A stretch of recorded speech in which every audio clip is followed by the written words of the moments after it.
Hello everyone, welcome back to another exciting day of PUBG Mobile Esports. Myself and Maxman joining you once again, of course, as things start to change here, Max. We're done and dusted with Knockout. We move that to one side with 4 of our top squads qualifying straight through to finals, and we start to take the top of the jar off for our Last Chance Qualifiers.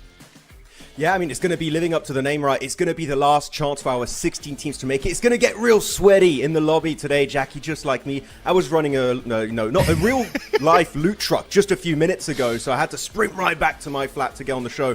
But no, it's going to be exciting gameplay today, and I think that now teams are going to get even more desperate heading into these matches. So, no, we saw a lot of hot drops happening back in the previous stage. I think that this one is going to be an opportunity for you to not go for those hot drops because you just got to get to that very, very late game to get those points on board. As we look at our 16 teams that will be participating over these next upcoming 12 matches. And some of the teams here, Jackie, realistically are big names that some people might have thought would go straight to the grand finals, like Champions, like AMIX, but unfortunately they weren't quite able to achieve it in these first 3 days in particular of that last chance. Man, Max isn't lying, by the way. He arrived on air ready for the broadcast about a minute before we went live, out of breath. And I was like, you all right, buddy? And he explained the situation. He really was running down the IRL loot truck trying to get a delivery. But he's here, and that's what matters, as it wouldn't be a fun broadcast without you, Max. So I'm glad you were able to make it back in time. You haven't secured the loot yet, but fingers crossed it will fall into your lap before the end of the day. But we will be getting some nice rewards either way, mate, with the games that we have coming up, right? Obviously, we're switching it up a little bit with the format, but we'll get into that in a minute. Let's have a look at a bit of a breakdown first and foremost. We've got our head-to-head here in terms of ARCRED and GOAT team. This is their statistics over that knockout stage. So 3 days of play, Max. Talk to me. I mean, these two teams are looking like very clear contenders for the top 4 slots to enter directly into the grand finals, but unfortunately they encountered a few hindrances throughout their matches, especially GOAT team. They unfortunately had their break at the end of the knockout stage, which is very unfortunate. It just kind of gives a target for teams to try and overtake you and then push you out of the top 4, which is what happened for them in particular. And same for ARCRED. Sure, a very consistent team, a very strong team when it comes to the elimination front of things, but there's one outlying stat here, Jackie, that we can look at that these two squads need to improve upon if they want to be a finals contender team. And that's going to be the survival time. Every team that were in the top 4, except maybe for some players of Aurora, because they're weird sometimes. But outside of Aurora, right, you need to try and get close to that 20-21 minute mark survival time if you really want to get those consistent placement points on board. If they can work on that in particular, I think these are two teams that very easily should remain in our top 12 at the end of the Last Chance Qualifiers. Yeah, man, it's, again, these two teams, I think looking at, sort of what we were seeing in terms of the form, they were very exciting to watch and had so many moments of greatness, but there was just a sprinkle of either, I don't know if it was sort of doubt or panic towards the late end, where it felt like they kind of put too many eggs in one basket and just went for some shenanigans that did not result in them really having that extra upwards tail drive they needed to make it through. GOAT Team's one story where we can sort of sing their praises, at least from the mindset of if they did actually somehow find a way to get a top 4 spot out of that stacked lobby, we would have been losing our minds, right? I think that would have been a hell of a rise for them, where it's like, damn, did they even deserve this? When you look at the sort of rankings of the other teams, this is a huge sort of statement that they would have been sending. It didn't happen. Came down realistically to sort of the last 2 games, that final game especially, where it just felt like they kind of threw caution to the wind, really miffed it all up in the fight, Max, and just left themselves with a 0-point game that rotted away any chance of us being excited. But we can still take the godsend that is the fact they showed they have a ton of talent. They also showed the other teams to respect them as well. And realistically, I think we were both saying, right, we expect sort of top 4, top 3 potentially for this team within this Last Chance Qualifier. Almost definitely. I mean, these are teams that have just so much potential. I hope that they're going to be looking really high on the rankings. Though we're going to be looking at our first place team of the teams that didn't qualify. That's a bit 5th place team, basically, right, from the knockout stage. This is going to be Champions Esports from Mongolia.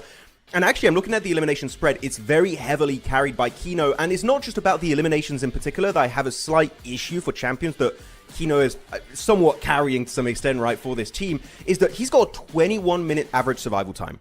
Everyone else has got 90 minutes, 18 minutes for Demo, and 18 minutes and a half for Atomic. They're not reaching as far as Kino, and I don't know if that's a knockoff effect of like Kino just being in an off-angle position a majority of the time for his team that he can just outlive even if the team fail in their respective fights. We need to see everyone survive alongside Kino. Even if you don't match the eliminations of Kino, just increasing that by an extra minute or two, those placement points can be really detrimental to the success of champions. Even if they just increased it by that amount in knockout, I think they would have been in 4th place here, Jackie. So they got a very clear objective of what to work on. And if they can live as long as Kino, I think that top 12 is going to be very easy for them to reach. Well, let's have a quick look at our schedule then and start to move ourselves right into our opening game. We want to kick the action off nice and fast here today. A little bit different, of course, in terms of how many games we're playing, Max. No group switching, as we just have those 16 teams that are going to be going head-to-head the entire day. But rather than 5 maps a day, we're playing 6 battlegrounds. So Rondo, Erangel, Miramar, Miramar. Yeah, good old Erangel 3 times around the board for these 2 days. We're going to have 6 in total for the Last Chance Qualifiers, and Rondo once per day, so we're not going to have as many inflated point matches for some of these squads and players, which is going to be a little bit unfortunate. I think you and me both, Jackie, were enjoying the madness that Rondo had to offer during the knockout stage, but it's just going to be a little bit less. But it's going to be just typical, consistent PUBG Mobile Esports on the grassy pastures. I'm very excited to see who will be taking up the wins on that one. But as I said, to kick off the day, it is going to be Rondo here on the menu. Are we going to see some teams create a massive gap already in one single game? We'll have to wait and see how things are going to go down on this good old map. And actually, I'm thinking, we call Erangel Grassy Pastures, got Dusty Dunes. I'm still thinking Rondo, what can we call it? I don't have one yet. We have to workshop it also. Yeah, we'll come up with something. We'll find something that fits and, workshop an overall name that fits the brand. If you've got suggestions, let us know as well. Get involved in the chat and tell us your predictions on the day, guys. We're excited to see who's going to be coming away at the top of the end of the first 6 games here of that LCQ. So let's get into things and see what we're getting out of it as we delve into our opening Rondo game. Obviously, the lobby was incredibly stacked with the group shuffle. We do still have a ton of talent here, though, and quite a lot of the teams that enjoyed hot drops and scrapping are in play, Max. So I still think we'll have some energetic starts to this game. I mean, one of those being Avalanche in particular. They love being down to just one player for the first few circles. I don't know why it just kept happening so many times during the first few days of this tournament, but they did fix it towards the later stages of this PMGO EECA. So good to see, though, looking at Go Team, a team that, again, was so close, not able to quite reach the top 4. Here, looking to get involved in a very early skirmish. That's going to be already some nice damage coming out from Force, but he's going to have to go back into hiding. He's going to be low HP, but he's got the backup of his teammates. They're going to be close quarter, fighting the entirety of Mad Esports that just love these early fights, these hot drops, Jackie, that kept happening time and time and time again during knockout. And they are going to be going for it once again. So it seems like this team is just unwilling to adapt to make sure they can get consistent points on board. And GOAT team here, of course, looking like a very strong frag-oriented squad, are not going to let this go unpunished. Well, early shots coming out. Some connections there from Tommy to kick it off. He will be taken straight back as the Tommy gun, ironically, for Havlik as the weapon of choice that will be able to knock him down on his last legs.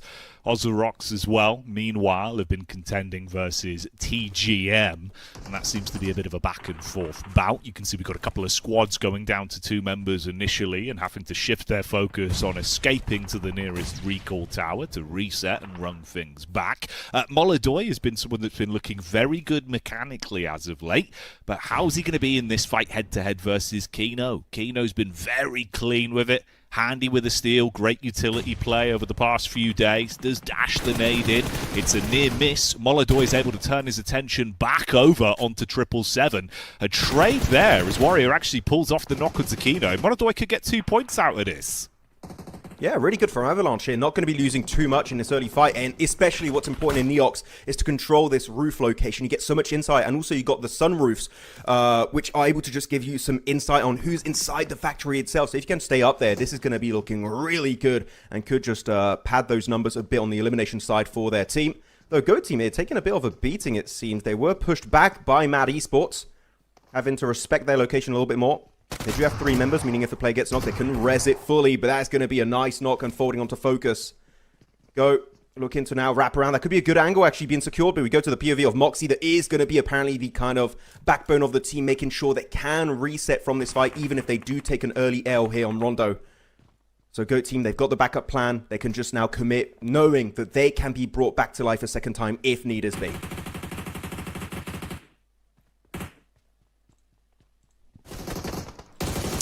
Okay. Ooh, Hardbody with a peek back over. He's got the assist of the ARCRED boys in position, but this would be an uncomfortable start if they actually go down in this encounter and lose out on a chance to actually accrue quite a few collections of points early on into the game. Bit of a mixed battle going on there. Meanwhile, GOAT team, and of a side that we highlighted coming into the pre-game, are able to throw themselves into an early duel and potentially clean up on it. I say potentially because Focus has gone down. Nayato, as he turns the corner, has been cleared back out by the UMP.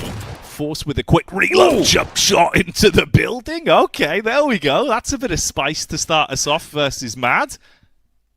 Oh, you saw that Takinov was trying to flush it out, but he had to reload the weapon, and then you had the backup of Force, and he was able to actually get the reset onto Ayato. So very good time. Well, good timing on the side of GOAT. Unfortunate timing for Mad Esports. That's the worst time to unfortunately not have any of your main weapons being out of ammo. So that's going to be a bit of a regret. That's going to be 1 point they wish they could have secured early on this match. They're looking at the overarching position of the circle because I feel like we're kind of used to these hot drops. We already have some teams successfully set up in Stadium, which is going to be somewhat center of this circle phase 1. That's going to be AMIX looking really comfortable early on. And another team, actually, just to highlight their spot, KZ Esports, a team that we've highlighted every once in a while, but there's been usually very low on the rankings. Have actually a wide split. They got 2 players up north of the river, some players down south of the river. So I think they're just waiting to see if we can have a northern or southern circle shift, and they can just kind of put their eggs in different baskets. So KZ, macro-wise, that's not a bad decision to go for. We'll see if it's going to pay off. As Neox still unfolding, slowing down as per usual. But Windy's over there and actually just going to be leaving the entirety of Neox. It's just not worth it. Now it's just ARCRED versus Avalanche. JS9 clash is going to be unfolding. Molodor doing some significant damage through the window. Swapping on over to the Org, and that is going to be enough with his teammate actually. Groza 2 doing some work from up top. And Avalanche going to get almost the entirety of this building cleared up. Only 1 player remains now. It's going to be 1 solo. But the jump shot is huge. That's going to be connecting beautifully for Hardboy. And now flushing 1 extra point. Trying to find all of these solo remaining players of Avalanche by himself. Avalanche then, already bringing themselves up to 6 elims to start it off on Rondo. That's a nice swing of things.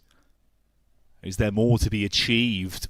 It would be ARCRED they're up against in this last bit of Mortal Kombat between the 2 sides. Molodoy has been the landlord of the roof for quite some time and continues to control the area with a good response back onto the team.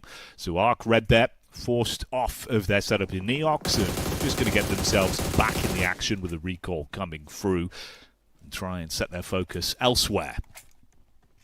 By the way, I don't know if some people saw that in the elimination feed. We had some players of Metacore nade and molly themselves. So what they're trying to do is to deny points away early game and just get a recall to get back to their teammates. So it's a strat that people do. The thing is, you got to reset your loot entirely by doing so.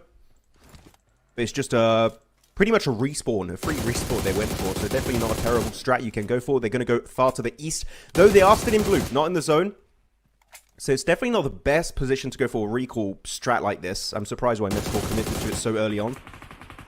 Maybe they just didn't want to take the risk as a duo or even just a solo to make that rotation in the center and try and get a recall tower, because most of them are going to be occupied at this point in time. Over to the POV of Champions. Yep, going to be looking for their first point of the game, and that's going to be good old Kino, as expected, flushing that one out.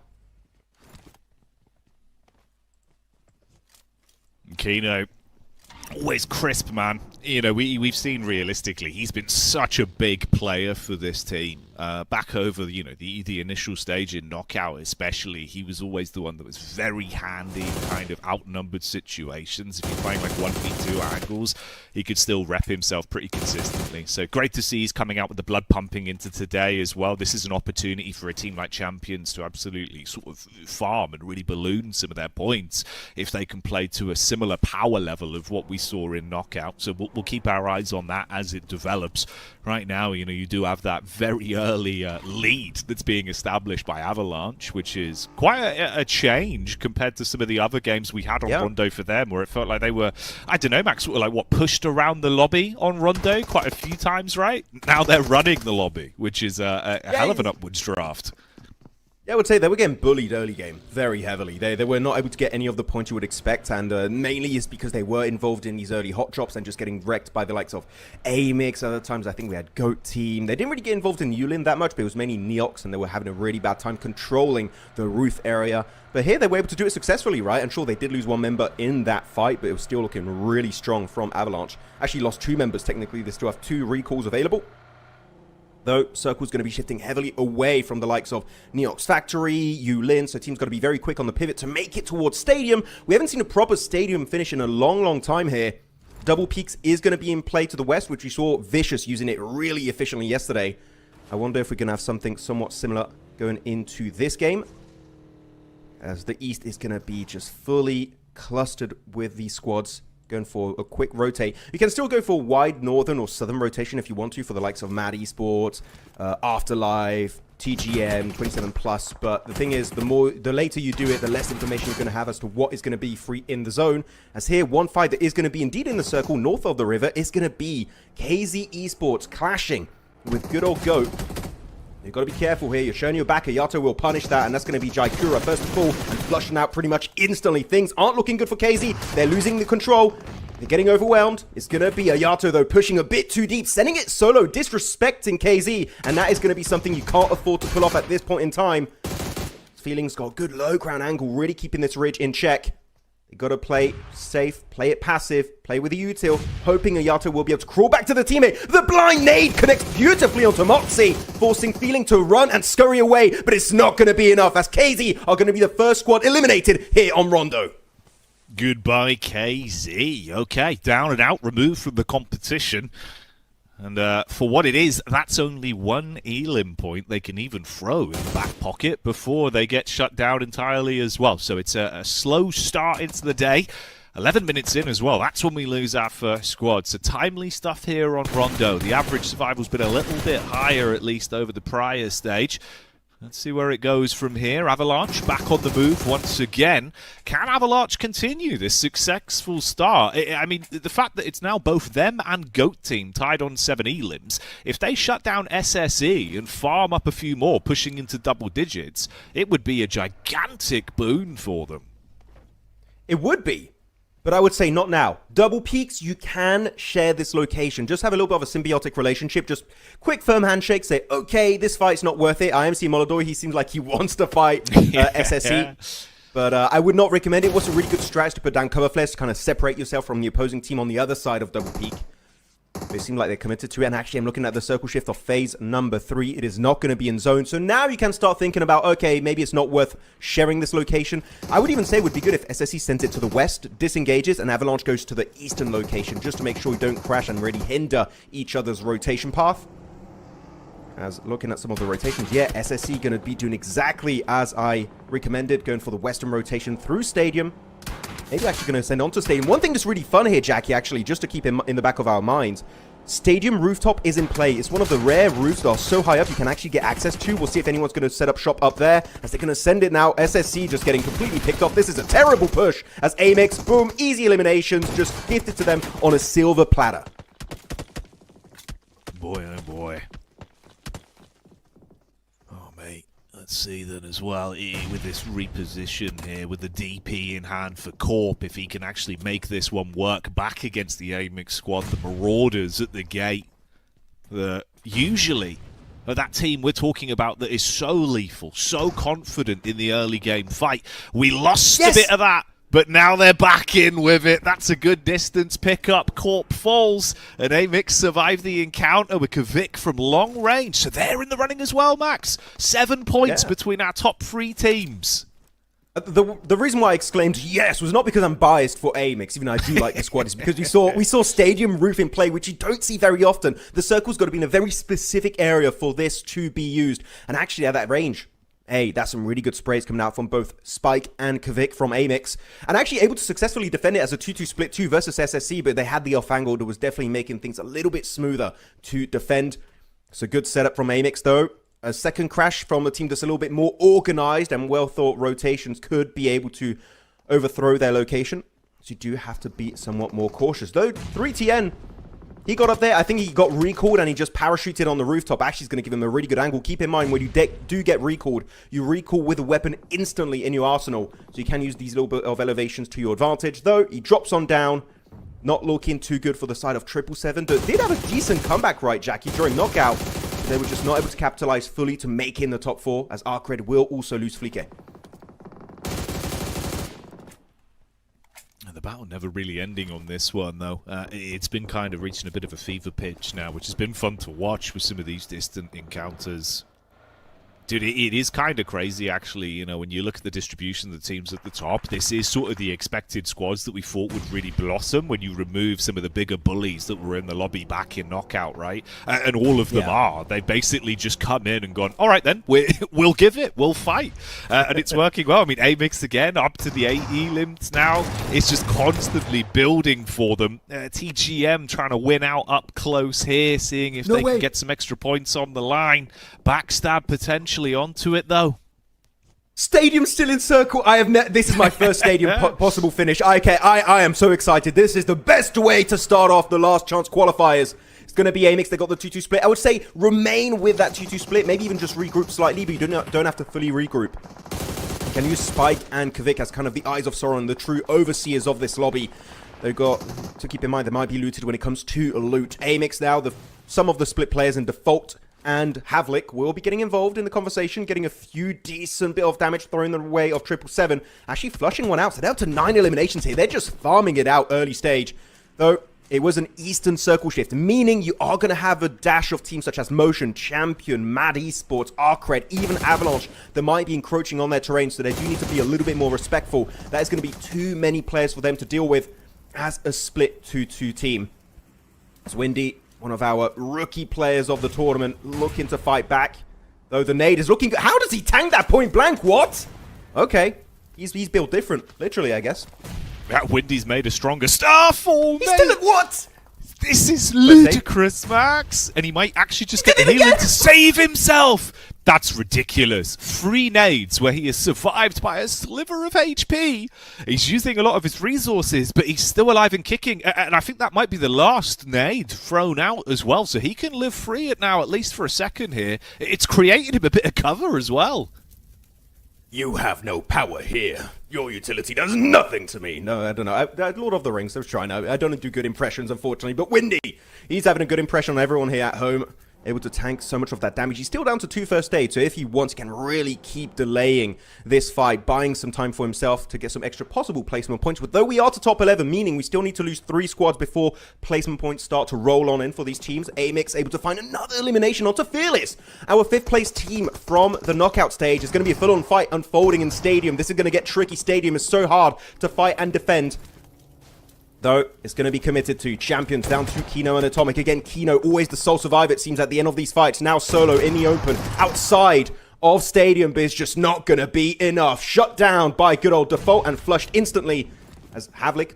Rough angle, but you are dealing with an entire team of AMIX here. Can he pull off the clutch? He's not going to be looking too good as the Molotov is right there. Is going to burn Havlik to a crisp. Will he be able to flush it out? Why are you going away from cover? I guess the Molotov was still burning and he didn't want to get flushed, but that is going to be 1 point snatched away by good old Atomic. Can't complain. Any points will be the dream at this area of the game when you're effectively just a solo man. Kind of the crazy sign of life, right? That it does feel like we forget about Champions a little bit in this lobby. They're being shown up right now by some of the other teams that have come out swinging here in the LCQ. And for Atomic, is there any more he can really do? I mean, you are pinned in. They're coming down. It's an awkward angle. Nade's good on the back line, though. Surprising stuff. He hits that one on Kvik. Tucks into the off angle behind the vending machine as well, waiting to see if they're going to come running towards him. He's got 4 more nades as well here, Max. So if they go down the ramp, you could be walking into the Atomic meat grinder. This is actually a good little room he's playing in. It's very hard to nade from this angle, though, looking to push up. The Molotov actually did allow AMIX to go for the reset on their fallen comrade. Though that's it. It's going to be time to force it forward, surrounding the entirety of that player. Atomic able to find one, a bit of damage too, but it's just not going to be converted in a 1v3. AMIX able to survive the encounter. Will go for the quick reset. Stadium, by the way, still in circle. But I am seeing on the map feed, TGM are looking for clean third party after that fight wraps up. So AMIX, again, their work cut out for them in this game. Other squads are not going to be in zones, such as Avalanche and Mad Esports are going to have a bit of a back and forth altercation in the open. But this circle, again, very rare to see it used this late in a game of Rondo. Stadium, very different layout than the entirety of not just Rondo itself, but also Erangel and Miramar. You don't have locations like this in other maps. And no one so far is on the rooftop, but if we do see this fight end, Jackie, between AMIX and TGM, maybe someone could actually use the zip. Oh, there's actually, wait, there's one player on the rooftop already? Or did I imagine that? Maybe I just blinked and was like, what? No, there is! He's up there! It's Puddin! Oh, that's some great vision. He's got so much insight from there. It's a crazy broken spot. Yeah, this could be huge, mate. Hell of an angle. You've got that instant look down into some of the headshot hitboxes. He could be a real thorn in their backside. Just depends on the space he's got to play with. He's trying to shuffle his rotate. Meanwhile, you've got a bit of an encounter between Afterlife and Goat Team as well that's happening towards the coastal ridge. Shots coming back through from Warrior of 777, who seems to be on point. Headshot connection. That shuts down the big man in Windy. So they've got to try and find an opportunity to get him back on his legs, and that's not going to come their way. So slow and steady. It's slipping out of the hands of Afterlife on this one. It's only Misha with no real room to make a play to get his teammates up. There's no recall towers left, so he can't do anything with that element. Ayato from distance, absolute finds that. Boy, on point with the AUG. Yeah, not sure why he did show his back there for split seconds players of then Afterlife and Mad Esports. A bit risky. This is a really strong split, by the way, from Goat Esports. I really like it. They got some good ridge control from those players under the bridge. You just got to respect the incoming firepower a little bit more from your opposition. Avalanche also looking to push their way into the zone. They're going to be looking good here in circle number 5. Decent position. They still have functioning cars, meaning if they do have to go for a last-minute rotation, they can still pull it off. But they're going to put their focus now fully onto Mad Esports. As back to the good old fight of Stadium. AMIX and Generation of MIRACL. The clash is looking good. It's in favor of TGM. They've got the man advantage. They're going to go for the jump shot here. Puddin looking strong and able to overwhelm AMIX. They held down Stadium for the longest time, but they will not be able to reach the true late game here on Rondo. And that's going to be a big win that TGM desperately need after a very disappointing knockout stage. Oh, 100%, mate. This is probably the best we've seen TGM over the past 4 days, right? They're actually in the runnings of getting some points out of a game, showing us that they're handy with a steal. It's been very quiet and few and far between previously. So, oh no, focus. He's broken his knees. This is not what we wanted to see, and this is not the dream for Ozarox either, as the Serbian squad gets rolled up on an Avalanche to unleash a can of whoop-ass in their general direction. If Avalanche has got 16 eliminations, where has this team been? This is what happens when you get rid of the top 4 teams. Now you can just start farming points. Apparently, Avalanche were just waiting to reach their final form, going Super Saiyan. That is time for Avalanche to strike and maybe get one of the biggest chicken dinners, maybe the single biggest chicken dinner we've seen the entirety of this PMGO EECA season. So, looking at the side of Mad Esports, Afterlife, Goat Team, teams in a very similar situation here to the east, will have to try and leave this ridge and cliffside. But they've got a ton of cover flares. The thing is, they keep in mind, by the way, the fact that Avalanche here have 16 eliminations mean they've had access to so much extra loot. I'm thinking especially when it comes to cover flares, because this circle has shifted away from Stadium. It's going to be somewhat in the open. They could be looking to build an absolute fortress with those cover flares. So this is a team that could be going the entire way on match 1 of the Last Chance Qualifiers. Yeah, they could build themselves a hell of a defensive area to play around. Let cover make it uncomfortable, man. Yeah, for Avalanche. Oh, bro, this is scary. I mean, as well, we just saw Misha there from Afterlife going down. He was surviving as a solo for as long as he could, so a quiet game for what it is. Still 6 points that were taken by that team. but that's dwarfed by our top sort of teams, really, right? Even AMIX were on a tear, getting themselves 13 before they finally got removed. TGM here, though, maybe it's finally come up against them. They run head-to-head versus GOAT team, and this time it's not worked out as well. You can see 2 players down on their last legs. Moxie looking to see if he can get a reposition for another angle. Ayato is down, but they should be able to pick him up. By the way, if I'm not mistaken, we had a Rondo yesterday where Warrior survived and made it to top 2, and he's alive again. It's the same player, so we could be looking at a strong finish from 777 as one individual. That's the push of TGM, just not meant to happen whatsoever. Moxie is there to punish the rotation in the open stadium. Of course, it's very open all around the northern edge, so making an exit, you've got to make sure teams are not able to fight back. Has absolute right behind Force. He's just going to peek it over, not even have to commit for the nade here. Looking for the flush into Force, though. You've got to keep in mind, Ayato's over the ridgeline. Could be looking to keep his teammate alive, but as I say that, yep, that's not going to be happening. Molodoy from Avalanche is able to snatch it away from the grasp of Mad Esports. Good timing, up to 18 elims. We could be looking at 20 elimination chicken dinner from Avalanche. Coming out of nowhere in Last Chance Qualifiers, but GOAT now over to their POV, pushing slowly but surely onto Absolute. The utilities being chucked in his direction. And as he's surrounded in a 3v1, and look at the map feed, even Avalanche want a piece of the pie. They're pushing up, but it will be snatched by the great utility usage of Ayato. And now Avalanche and GOAT will be unfolding in a 3v3 fight. Okay, that's the big ticket item then. The real curiosity in me is, can somehow, some way, Avalanche turn this into a 20-plus elim game and get the chicken dinner? Max, imagine they would be rising up to rank 1 with a substantial barrier of points off the back of 1 Rondo, bud. This would be monumental. They're pulling Aurora numbers. They're just like, oh, no, we don't want to make it through knockout. We want to make it through Last Chance Qualifiers. Now, we were trolling on the first few days. And now this is the real Avalanche just coming down the mountain, destroying everything in its path.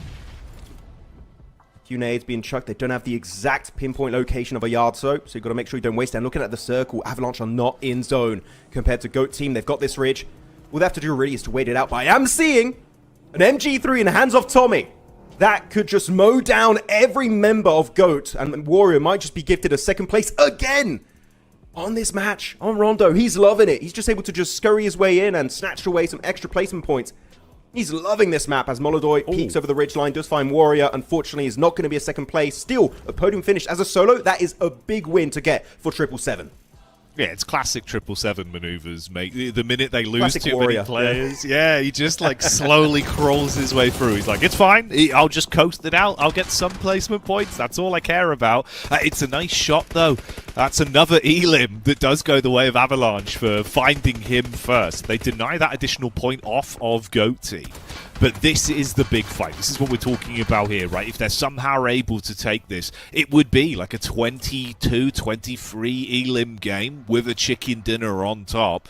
So it could be a disgustingly large bag they get off the back of this game. You highlighted it. Let's see if he delivers. Oh, he will. Tommy unloads with a heavy machinery up close, but the response back from Moxie is to blow him off his legs, and they go straight for the res. Groza, will he be able to turn the tide? He's got one as well. Sprays, prays, and delivers with a headshot, Max. Look, the MG3 is so broken, you don't even have to scope in. You just spray and pray, and it will still hit the target. This is looking strong for them. They might be the reset too on their fallen comrade, so they can have the double MG3, though focus surrounded, having a hard time. The nades incoming, and it's just not going to work out. 22 elimination chicken dinner headed the way of Avalanche on game 1 of the Last Chance Qualifiers. Where was this? Who is this team? A new form, a new power. Avalanche, they have just absolutely snowed under the entire lobby, mate. They left everyone gasping for air on Rondo. That's ridiculous, Max. 32-point game to start today. We need to call the St. Bernards. Have there been any survivors? Unfortunately, no, not the case. Avalanche destroying everyone and the ski resort on Rondo.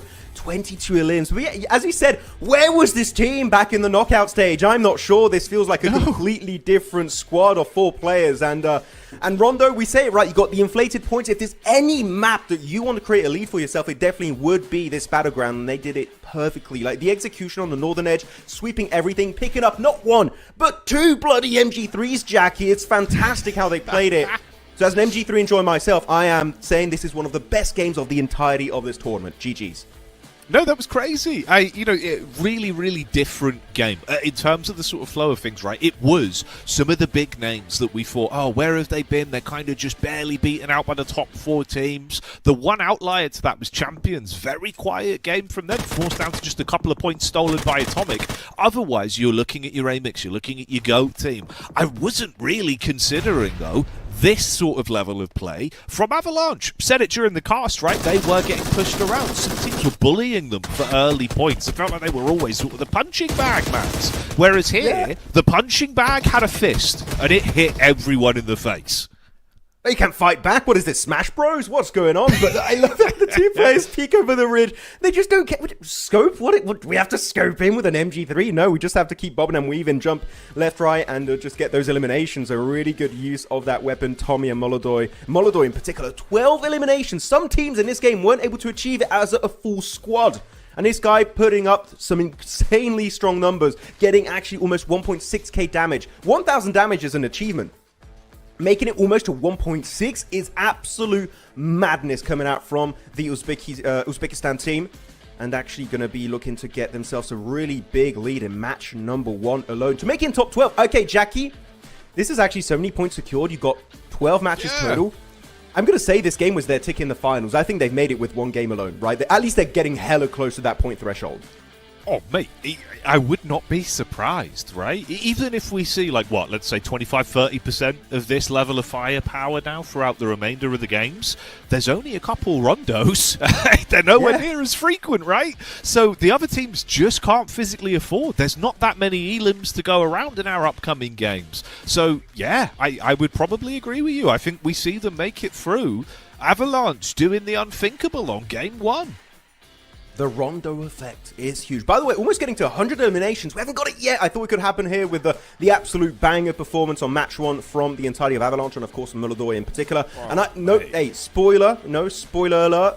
I think he might be the top frag of the game. Yeah, probably. Yeah, no surprise. Yeah.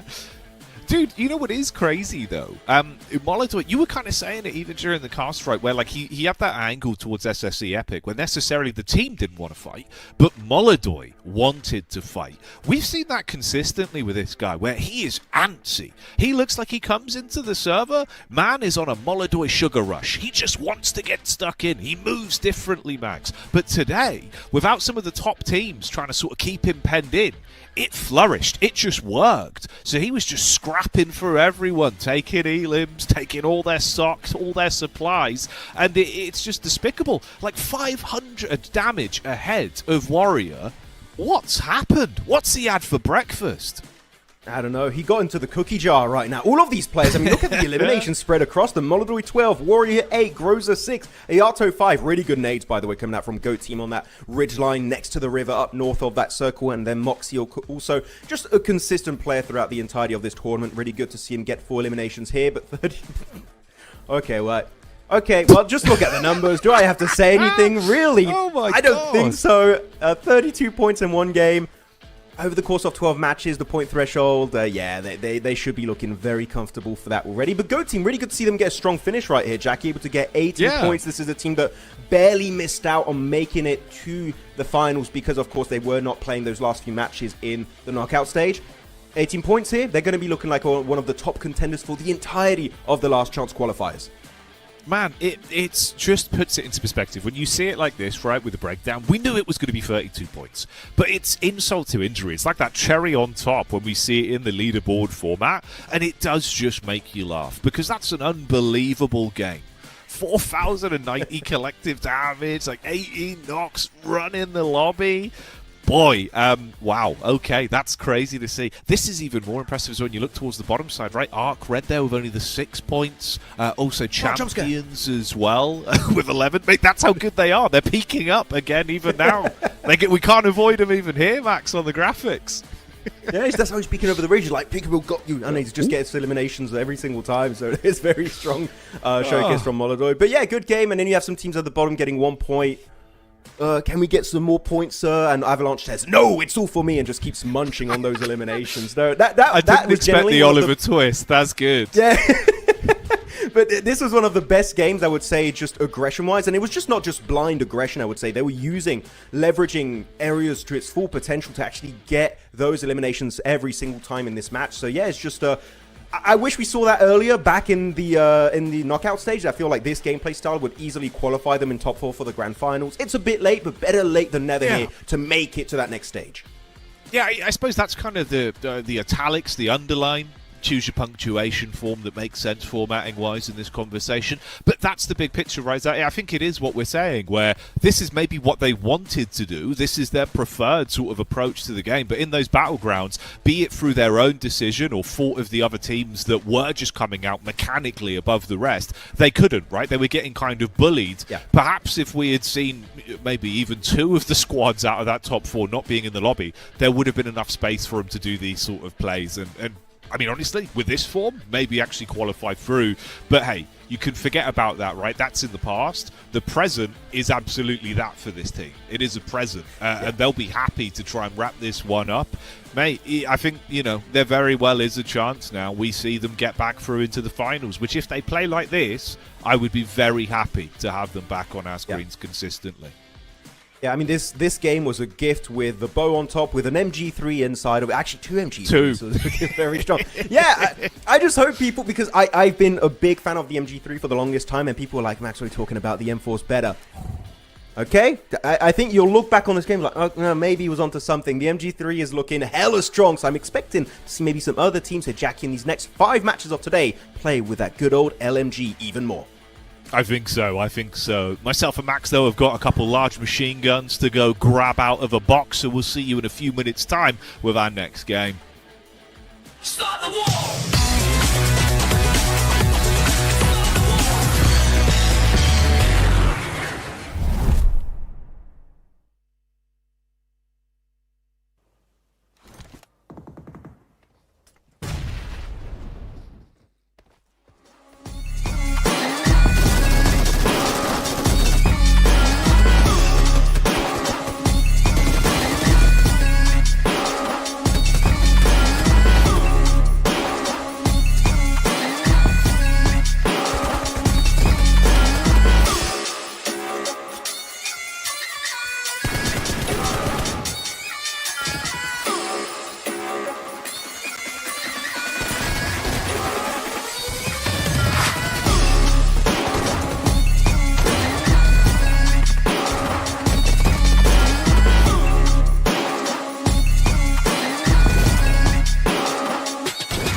If you're just joining us, you missed out on some monumental PUBG Mobile to start off today's broadcast, so I would very much recommend checking out the Rondo VOD once we're done with the rest of today's show. But we are back, Max, with so much more to get through. Of course, 5 more games today, right? We're playing the full set of 6, but that does mean we get a bit more consistency potentially out of our teams. It's the 3 Erangels now that will be coming up next. So you'd imagine what we just witnessed from Avalanche should not be happening here.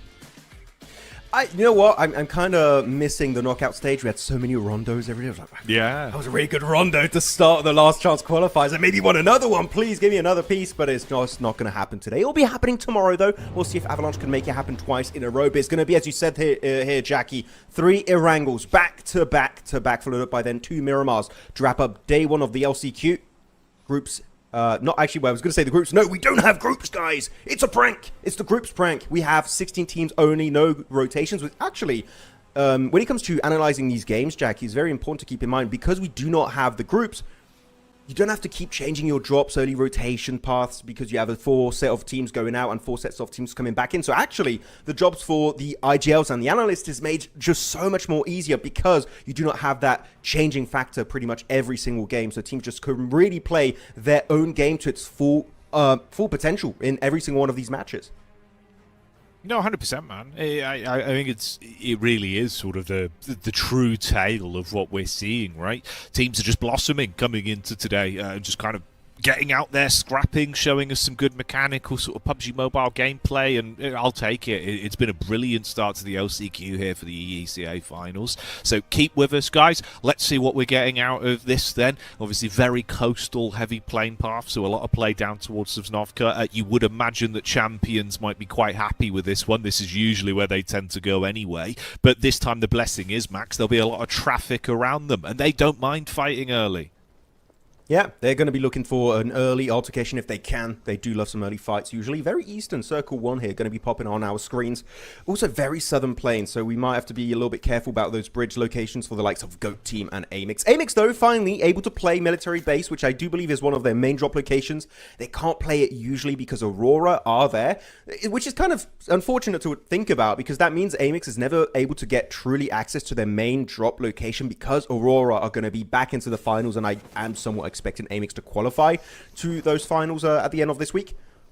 So, yeah, they're here. They're just going to be able to play their usual playstyle, and they'll have to revert to their secondary drop location when they do get into the finals because that hot drop would just not be worth it unless you want to miss out on a chance to compete for $500,000 in the PMGO Season 1 main event. Though 27 Plus and METACORE involved in an early fight once again. It just keeps on happening for some of these players. And 27 Plus, though, they usually lose these early game fights, so good for them to actually get a decent start, able to find Cyrex. You only had a dual MP7 to work with. And in that shed, that is going to be the end of the beans. He's going to get flushed on out, and that's a 3 point secured by Tapok. Yeah, Tapok misunderstood. He thought Cyrex said duel me, but he actually said I've got dualies. So he's taken him down there, Max, with a swift backhand and been able to take that one away. So 3 points. Oh, bloody hell. Easy, mate. Don't break the suspension. That's a new car. That's fresh. You're going to chip the paintwork on that, Tapok. What are you doing? I like also this, the final player was trying to close the door just to... It's really annoying. If you're trying to flush a player in those sheds, they just keep opening and closing and you just can't get it. It's especially annoying when it's a metal door. It happens a lot actually in Rondo. When you fight in Neox, they just keep opening, closing, and you can't get through. It's just an absolute pain. Though, is this Christmas? Double MG3 finish, Jackie, and now we have a loot truck looted up in Pachinki by Ozarox. Oh, yes! I'm loving this. This is good. This is absolute cinema. Oh, absolutely. Yeah, we're kind of getting everything we'd want today, straight away, mate. Yeah. They're appealing to your senses. They're making sure they're going to be getting themselves some Maxim-esque MVP awards at the end of the day. This is the dream. I mean, what would be... Oh, we need the PL rotate. We need... Now, the only thing we're missing, Jackie, realistically, is the plane rotation with 2 horses on the wings. Yeah. And this would be the best day of the year. And we're just in spring. If it happens, I would eat my shoe. I would go and get one of my shoes. You could decide if I would eat that. Because I can't see it happening. I'd love to. But it would be beautiful, mate. Well, there is a horse in the distance. Look at Bro. What's Bro doing? Oh, I didn't go for it. The thing is, horses are genuinely good. I know we're joking around, but for those who have been watching esports for a while now, since the horses came in, they weren't used a lot initially. But especially if you're a solo player trying to scout, it's a vehicle. It's an animal. I feel weird calling it an animal because you're still in the game, right? It's like it's a vehicle. Let's call it a vehicle. I'm not going to try and say that. I don't have that Pokemon in particular. I don't know what that is. But it's very hard to spray at a range on those players because they can jump, and the extra bit of elevation really can throw a spanner in the works of your spray recoil control. So yeah, it's actually really strong if you can use it. And also keep in mind, there's one small feature that you might not be fully aware of for people in chat, is that if you are hidden in a building and you did park your horse a little bit further away, you can actually use a system that actually calls the horse back to you. So you don't have to put yourself out of cover to get to your vehicle. You can call him, he gets to you, get on top of the horse, and just get the hell out of dodge. So he's actually got a lot of little intricate features that, if used at the right time and efficiently, can really get you the hell out of a bad situation. But yes, another loot truck gonna be looted up. It's gonna be Sanich. It's burning up, and of course when you've got an entire team, it just explodes pretty much instantly. Is this gonna be an MG3? Maybe. Thank you, by the way, to the observers showing this early on. I really like seeing what they get. I saw Ozarox got I think it was a Groza back in Pachinki. What are they going to get here, though? It's Christmas early once again. Yeah, it is. It is. Christmas in May.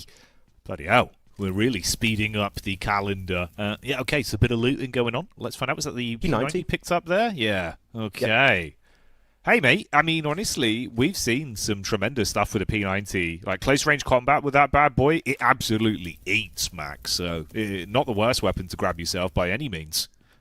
We're going to get to a point, I feel like, where people are going to realize, because I still feel like it's not gotten to a point where people really focus down the loot trucks as much as they should, because you get tier 3 helmets and vests, you get just such amazing amount of ammo, meds, you get late game weapons too, which is great to have.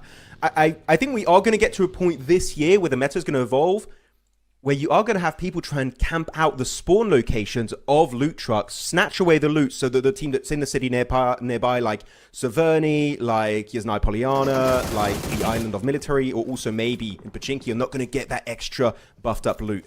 Though, actually, that's going to be one early elimination headed the way of Atomic. It has been putting up decent numbers today right here, Jackie. As a duo, they did great, him and Kino, in Stadium versus AMIX. Able to get a few points here and there. So we'll see if this is going to be the rise of Atomic in these matches. Yeah, they're certainly a team that, you know, can flourish in these conditions. And I think if Atomic comes online as well, and then we get that sort of baton being passed between Demo and Kino playing off one another like we were witnessing previously, that could be an even bigger element of why you should show this Champions roster respect in these games. On your previous comment as well, Max, I do actually think it's been a negligible conversion rate for teams that have taken those loot trucks early game, that have then got the chicken dinner within that match. Like, the consistency of that conversion throughout EECA finals so far has been noticeable. That might be one that's worth post-event do a little recap on, go through, check the stats, because I think that could actually be a hell of an interesting statistic. Maybe you're right. Maybe by the time, 3 months from now we get back into some of the bigger globals, maybe we see these loot trucks actually becoming such a big game plan with you. Imagine the coaches kind of probably having their eyes lighting up now, right? Thinking this is changing the meta for good.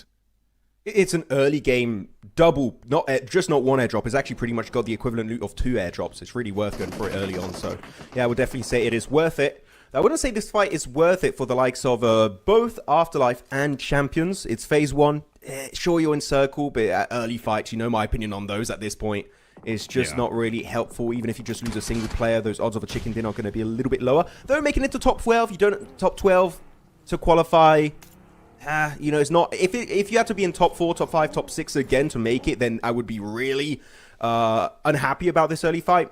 Top 12, you do have some bad games you can afford to take. And they're going to be chucked missing out the window entirely, as Fearless inside the building's got his own piece of util to work with. He's hearing the footsteps here. The bounce could have been good, though. Nice dodge on the opposition of Afterlife, making the jump through the window, but the backstab is there. It's Fearless to claim that life. Instantly confirmed with a DBS. And Champions here, able to find themselves so many good secluded players and just kind of push and surround and overwhelm. But as I say that, Fearless will get overwhelmed himself. Instantly flush on out. So yeah, Champions get no recalls, unlike Rondo. The Windy will get taken on out by Demo. It's a bit messy here at the end. I thought they could really get all the lives of Afterlife one by one. But good clapback from those solos. And this is where I think, the topic you mentioned there about these early game fights is really front into the forefront, because obviously Champions as a team, they play at their best when they have all 4 members. I know that sounds easy to say, but realistically, they've got very good synergy in their comms, how they play off each other. So even losing Fearless here, that reduces their percentage chance of converting this into a massive win of the game, massively. So it's a shame, really, that if they were going to go for a fight like this, you weren't able to do it cleanly. Afterlife have been pushed about a little bit today as well, so anything they can do to soften up Champions will at least make their run harder. Nade's getting a little bit scary. Shaky hands today, Max. Yeah, I mean, the thing is, trying to nade a smoked-up window is never a good idea, because you miss it out by just literally a centimeter, and it's just going to bounce right back in your face. And they tried. Kino tried, but it was just not able to really thread the needle at that point.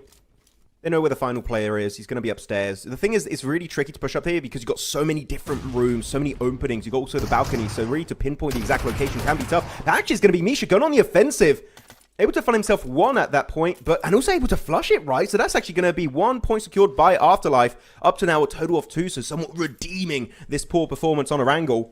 But also, this fight will result in a very weakened state for Champions. which a team that barely missed out, Jackie, we know to make it straight into the grand finals here, having a bit of a tough start down to just a duo. Yeah, again, it does feel like maybe it's a little bit their own fault on that one, but it is what it is. This is sort of how they've decided to come in today and see if they could build themselves some early points. Honestly, if it was me and I saw Afterlife, after getting that first pick onto them, I would have just cut my losses, looked for a lesser team to try and bully, as Afterlife ain't that squad, mate. Even if they're down numbers, you know, they can still certainly put up a good battle, so results in a bit of a poor opening for them. It's 4 Elim, sure, but that's not going to be the biggest boon if that's all they get out of this one, especially with some of our talented teams still alive and kicking inside of the lobby today. Obviously, Avalanche as well.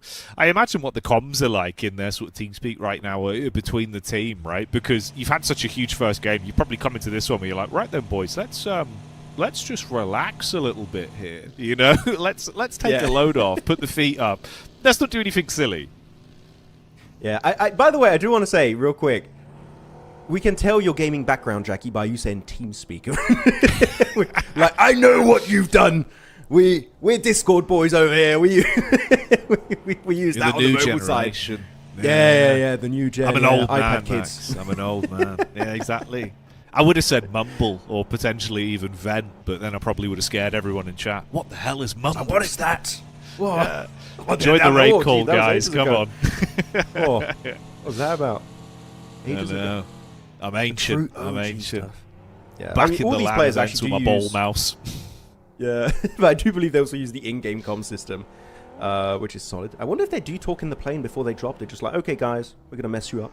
Some people, I don't know, I get some very mean comments when I'm playing my games in Ultimate. People activate all chat.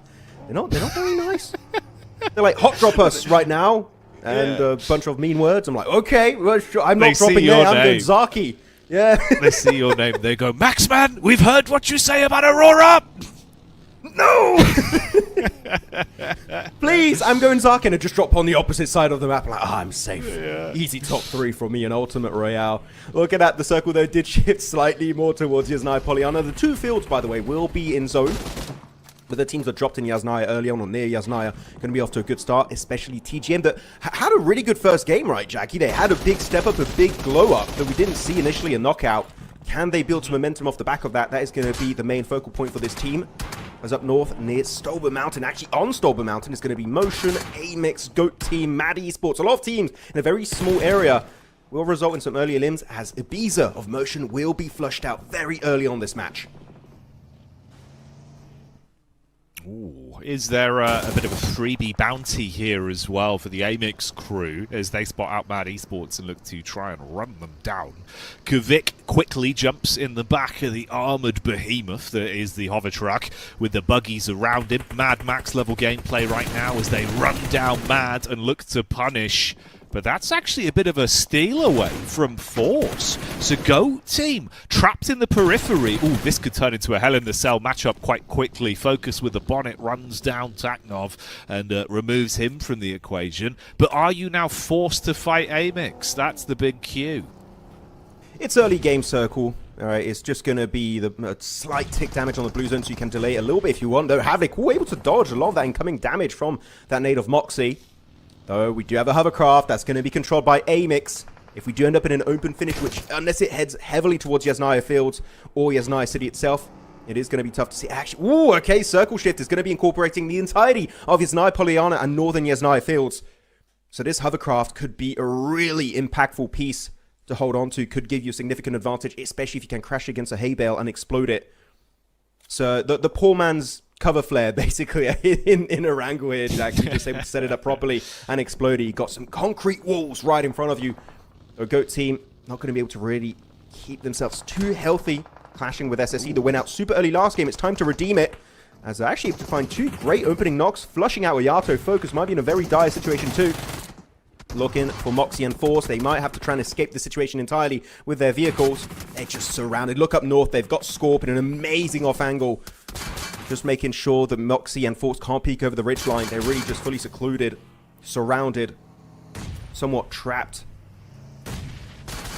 Though, going to be some bit of assist from up north. AMIX, they are peeking on the ridgeline, but Force, he's got the angle, able to get some good damage. But as a solo here, it's not going to be looking easy. They're able to find himself one force. The reflexes of a god. That's Corp instantly punished. What the hell? How do you do that as he's low on ammo? But be careful, the hovercraft will be pushing around. It's AMIX. They want a piece of the pie. Kvik will be looking to snatch it away, but that will be the end of the line of force. But godly kind of reflexes here, Jackie. Woo! Goddamn. Yeah, incredible reaction time on the flick back around towards the driving seat. That was the one highlight, though, is in reality, that felt like a bit of a communication breakdown for the GOAT team. There was a teammate from Moxie on the push back up. He looked like he was fumbling a little bit with his weaponry as well on the angle, and it's all been taken away from them. You can't really count out SSE, though. They are still a good team. As much as it was harder for them back in the initial knockout stage, here they handled themselves nicely, and a lot of that comes the back off Felicio as well, that was playing brilliantly even in the initial knockout stage. Very good aim on him. AMIX, though, they do what they do best, right? They're basically these little hyenas that will just sit on the precipice, wait until you're weak, wait until you've got some broken bones, and then come in to just sort of farm up those points. The vultures of the lobby right now. You're weakened, you're involved in the fight, they're going to be able to snatch away a few points. So a very opportunistic team, which is good, right? If you can get 3 points, it's a cruel game here on PUBG Mobile Esports. If you can snatch away a point, you better do it. That point could make the whole difference at the end in the rankings. It's now in the good old city of Yasnaya Polyana. Do keep in mind, by the way, the road where the loot truck exploded is still in zone. It is still in a playable area. If it does shift down south slightly, we could see a similar thing that happened over in India just a few months ago, with Genesis able to survive and snatch an MG3 for himself and clutch a win. Could we see something similar here? It could happen. Again, it is a very good hiding spot. People don't tend to check inside those loot trucks. As TGM setting up shop in the police station to the east of Yaz, which is a good spot. You are somewhat away from all those teams in the main core buildings of Yasnaya. Hazy, a decent spray from a distance onto Motion and AMIX. As AMIX, that molly is looking good.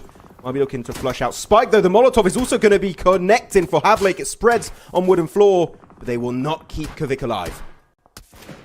No, down and out there. It was good play, getting gory with the Grozer up close, but the response back, of course, at least making it a bit more uncomfortable for this team to just farm their way through. Ked and Co with Duchu assisting, so nice call to try and flip things on their head for AMIX. Bear in mind as well, for context, guys, people watching at home, right? Obviously, the top 3 teams right now on the podium going out on this one.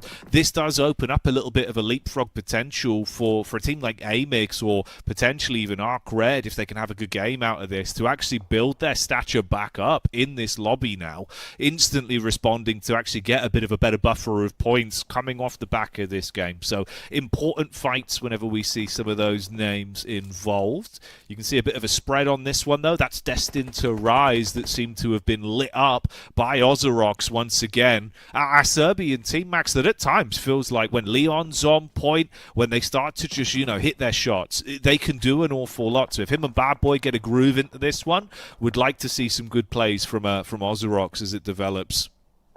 Yeah, I mean, especially for the team, Milaz is the very experienced core player of this roster. Not able to really do too much, I would say, fragging-wise as of yet, but as you did also highlight, Leon is so far the star player for the team. His nades in particular, if he's given an opportunity to hit just some sick nade bounces and get those knocks, he's just going to be so impactful from time to time. Did it the entirety of Knockout. Of course, Last Chance going to be his final opportunity to do so. Hopefully, it will be enough to make it to the finals. Default, though, sitting in the open. I guess they don't have their hovercraft anymore. Otherwise, they might have used it to set up themselves successfully in the field. And that is going to be another member down for the count. AMIX, only a duo, sending it again in the field. But the thing is, everyone is looking your way. How do you want to survive? Unfortunately, you cannot. AMIX, an early grave once again. There's no stadium to keep them alive this time, and that is going to be just a very low point count. Still 4 to their name, no placement points whatsoever, so that's some teams like TGM now that are still alive as a full team that could be looking to make a statement in this game and catch up to the big dogs. Running them down. Who let the dogs out? That's the question. Well, we'll see who the biggest dog is when sleeping is coming to an end on this one. As so far, you see some moves from Demo. in reality, again, is the only solo representative of that Champions roster. You know, you'll remember, obviously, they had a rough encounter versus Afterlife way back towards the beginning of the second game here in LCQ. That resulted in only 2 of their players being alive. Well, now it is just Demo himself. So for Champions, a slow start into the day. TGM, surprisingly, could be a team that might be able to collect some points, though, and make a bit of a move on it. They're obviously up in 5th place right now, only the 1 Elim, but it's the stature of the roster still having all 4 players alive that could be a big backbone for them. Quick bit of parkour from good old Milaz, able to make his way over to the other side of the apartment complex. Also, do you remember this game? We do have Champions as a solo. It's going to be Demo, not Kino, so actually that's going to be looking to be a better survival time on another member of Champions Esports. Circle does shift onto the more eastern edge of Yasnaya City. That's going to be also police station for TGM, looking really comfortable. And do keep in mind, by the way, there's a few parkour tricks you can pull on the eastern building of Yasnaya. We can actually get on top of the roof. If we do see maybe Pudding getting up there, that could be looking like a very, very oppressive location to play from. There's Ruzen. Again, a player that I was expecting more from, and he is finally delivering. 6 eliminations, absolute banger numbers here to get on an Erangel match. Especially the first of LCQ. But no one is left in the fields, meaning they can now put a lot of their attention on making it closer and closer to the center of the circle. Should be a focal point. So ARCRED here, making a push forward, trying to get to that dirt pile in the distance behind that hilltop, and it's going to be a clash between them and KZ Esports. Will they be able to survive the encounter? So far, it's not looking too good, taking a lot of damage. As Fleekit, final member to regroup, will make the push over the road, will be losing control of his car, and that might just be the end for Fleekit. He's able to tank a lot of the bullets. One more bullet is all you need, and that is going to be it. He does get knocked and flushed on out, secured by good old TGM. Yeah, TGM actually showing us some mean mugging today. So fair play to them. Good signs. Let's see how much more they can squeeze out of this one. Meanwhile, Demo fights the world, it seems. And that is going to be 27 plus, finding their first knock. So even that solo of Champions proving to be a thorn in the sides of the lobby where possible. A lot of nades being lined up here now with everyone's attention on TGM. There's a chance for the solo from Mad to maybe actually make a bit of a play on this. It's Beard that we know loves an off angle, and he does reveal himself. Gets the 1 knockback over onto Arc as well. 27 plus starts a third party on top of that. So it's all getting a bit messy here. Oh, this is a really good building if you're able to control it. It's very hard to nade every single room inside there, so if you can actually make a successful push forward, that would have been really good for ARCRED. But as we can see, it's only Hardboy behind a very nadeable wall, using a blanket of smokes to keep himself alive, and even then you've got Bio of Mad Esports behind him. But as I said, very nadeable retro. That's going to be an easy piece of utility to chuck and find an extra elim up to 4. So, hey, decent spread throughout every single player. They've got an elimination each. Bio, though, I think is somewhat forgotten about, not spotted by the members of TGM. He does have 2 nades, by the way, so if he does feel a little bit spicy here, could be looking to try and get that surprise factor onto TGM. But as a solo in the field, you're still in circle, I would recommend stay silent. You do not want the full attention of a full team thrown your way. You want to make sure that maybe he can snatch away a top 5, even maybe a top 4 from that position. Oh, they might know. Yeah. I mean, they've got to read. Like they had the previous moment where he made a bit of a play and he was able to at least get the knock across. So they should know about the angle. And Bid always loves these little positions to try and tuck into, right? So if they're aware about that when he took the fight onto Mad, although there was a lot of infighting going on, so maybe it was loud enough they didn't quite get the full information that we're privy to. We'll see. We'll see if it goes on. But obviously, Bid, not a stranger to like a late game sort of snaky situation where he'll sliver into a few extra points on a placement. So could always be the aim of the game for him. Again, though, dude, I'm just kind of surprised the Demo's still alive. Wait, is it Bid? Isn't it I thought it was an O. Is it a D or an O? I thought it was Bio, not Bid. I thought it was a D. Can I not read? Maybe I cannot read. Maybe... Which one of us is right? Hang on. Yeah, I've been calling him Bio the entire time. I thought. Why? I thought his name was Bid. It's like Beats. It was like, oh no, it's Bets. It's like, oh okay. Yeah, Big Bets, Big Bet Manifesto. Or I suppose we'll see. If his name is Bio, that's my bad. My bad. Liquipedia for the same. Wait. It's Bio. It's Bio. I was correct. Is Bio? Okay, Salvation. Yes, Max, I can't believe you were calling him Bid the whole event. What are you doing? Yeah, don't pull an Aurora again. I did not say that. His name's Bio, Max. Come on. My bad. I want to change. Look, it's quite hard. It's quite hard. All right. Yeah, that's the problem with the font. Look, tell me that doesn't look like a D. Okay, 1v1 TDM after this game, Jackie. We'll see who said. All right, we'll make up for it. Yeah, we'll make up for it. It's fine. You meet me at farm, kid. Oh, okay. He was Bio was spotted and taken on out by Generation of Miracle. Up to 5 elims. Again, one of their best games so far. They had a decent start early on Rondo. They're doing it here in Police Station of Yaz. Final 5 teams, though. TGM, Ozarox, Champions, 27+, and D2 other. Actually, Jackie, genuinely looking at these games, these are 2 teams that had such a really, really terrible time. Actually, 3 teams that had a terrible time during knockout. TGM, Ozarox, 27+, still have a squad alive in the city finish. This is their time to shine and prove they have what it takes to make it to the EECA Grand Finals. And honestly, I think there is a decent chance that they can if they show us some of this consistency that's starting to come out of them, right? They're a talented roster. It just feels like, again, it was always that classic conversation we brought up a couple of times today. The lobby was so jam-packed, there was no room to breathe. You were squeezed in, shoulder to shoulder, with some muscly teams. Now we've removed them. Everyone's flourishing. Everyone's given us some great signs of life. So, yeah, there's room for it. That topic of conversation as well about the solos, you do still have 2 of them in play. You can see basically Darling set up here for D2R, and then Demo, who hasn't had to move for quite some time. Will he get spotted out? You've got some high ground, potentially a bit of overlook towards his position. There's a chance he might get sniffed out eventually. But I'm surprised, obviously, Champions, right? They want to get placements on this, as it's only the 5 elims they've been able to rack up. I say only. That's not that bad. But it's the fact that this is a team that you feel like should be absolutely windmilling their way through some of the other rosters we've got in the lobby here. So let's see if he can somehow survive long enough to snatch away a big top 3, maybe. I mean, you got Darling from D2R and him, Demo from Champions. They're just in the corner, just looking at each other like, shh, don't move. They won't know we're here. Maybe I won't tell them if you don't. Yeah, we won't get... Don't tell Mom, okay? We're fine. But yeah, so far they're able to survive it quite far in this game. So we'll see if they can actually get some extra placement points on board. 27+. Really cool thing about 27+, by the way, the fact they're still in Circle 8. They have absolute oversight. They've got access to this apartment complex, which means they've got even more elevation to use and abuse, especially with that third-person perspective to get inside where the teams are playing. The thing is, it is a city finish for the southern edge of the circle, meaning they're going to be in the building, so they can't have actual angles to maybe flush away the points. They might have here and there, but it's not going to be easy to get as many as I think 27+ would realistically want to get this game. As there you go, prime example. Behind those windows, they know they're there. They just can't get the angles, the shots onto TGM. So TGM shouldn't put their focus on 27+. They should put their focus mainly onto Ozarox. This is going to be a true 4v4. As Ruzen not sharing here, Jack. He's got 7 elims and his teammates got 0. So he's making sure he's the MVP of his team and maybe of the entire game.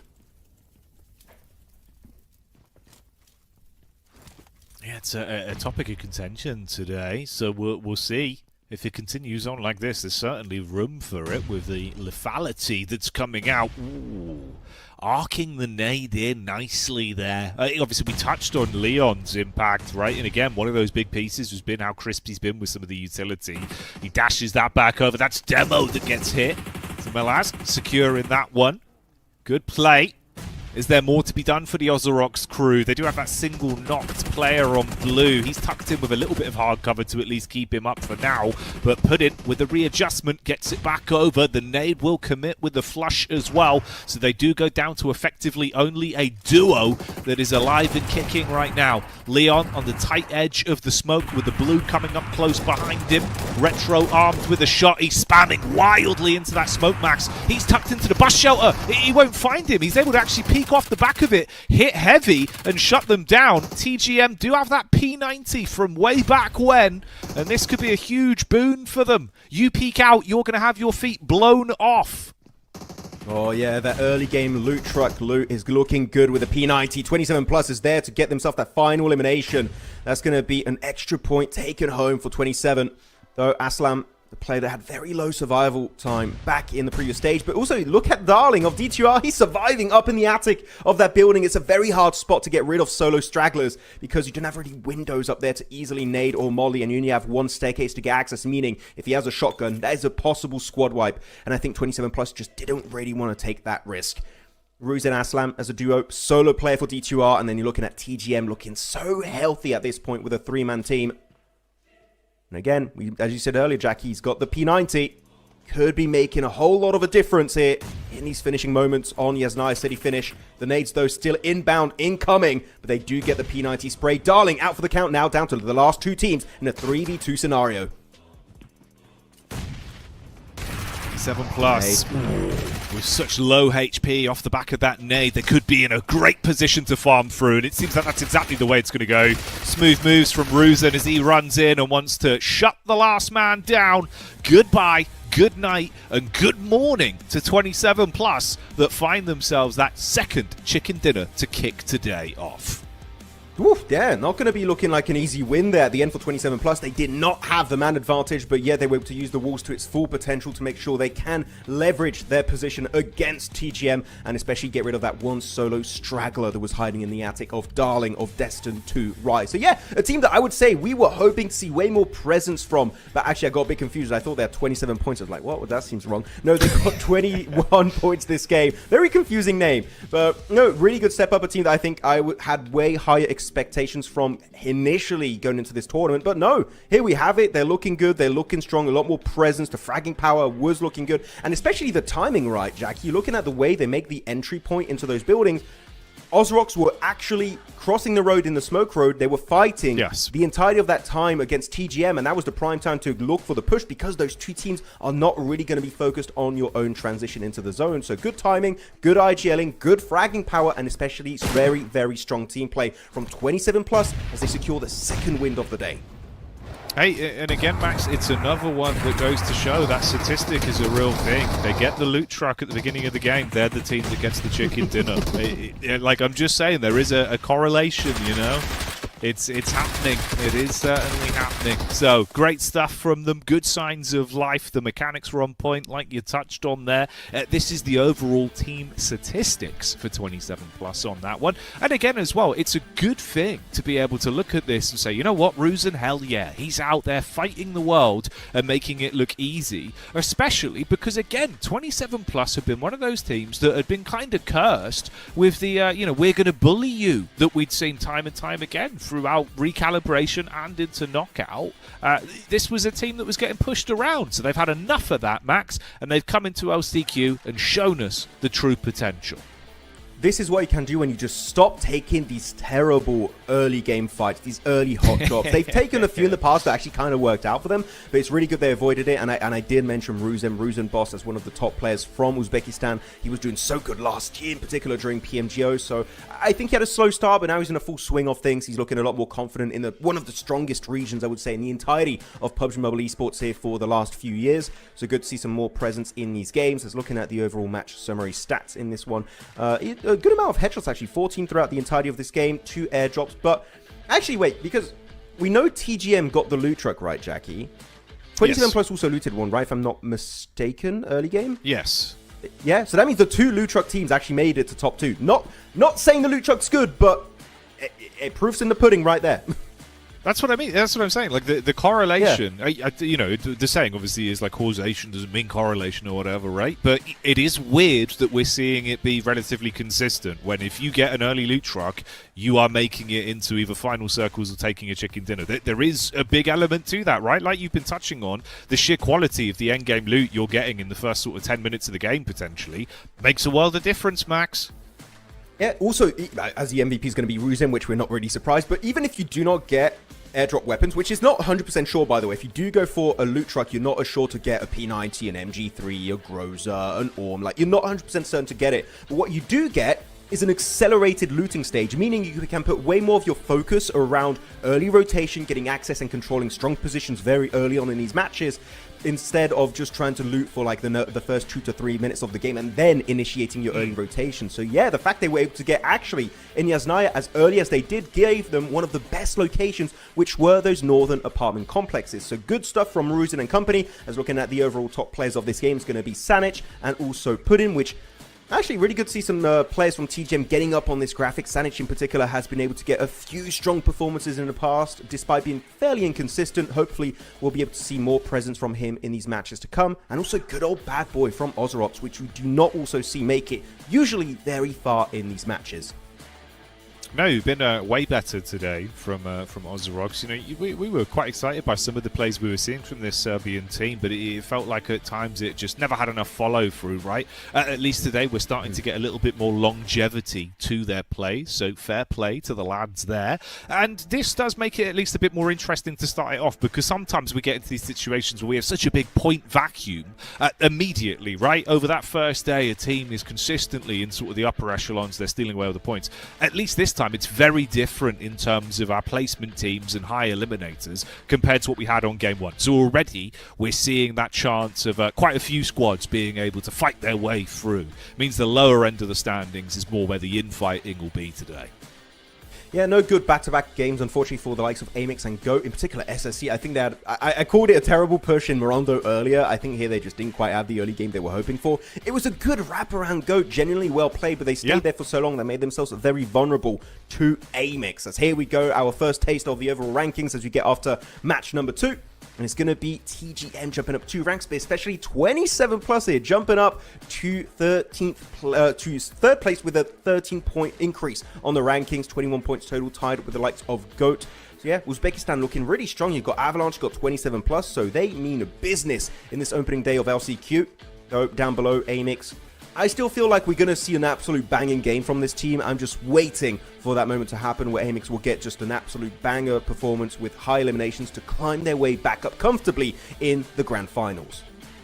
No doubt. Honestly, Max, I'll say it now, my prediction with that is I think those last 2 games of the day on Miramar, they'll actually just bully. They'll come out and just really run into a lot of fights. For some reason, it seems like Miramar tail end of the day, when everyone else starts to cool off a little bit, that's when AMIX like rub the sleep out of their eyes and basically go, you know what? Yeah, let's farm, boys. So that's when I'll be worried. If by the last 2 games we haven't seen them come online, I'll be a bit more questionable, but I think it's okay for a squad like that. It's nice to at least see, though, a good widespread of talent today. And I will touch on the fact as well, I think mechanically everyone's looking pretty good. We haven't seen that sort of, you know, downplay where we're like, oh god, it's looking a bit rough out there.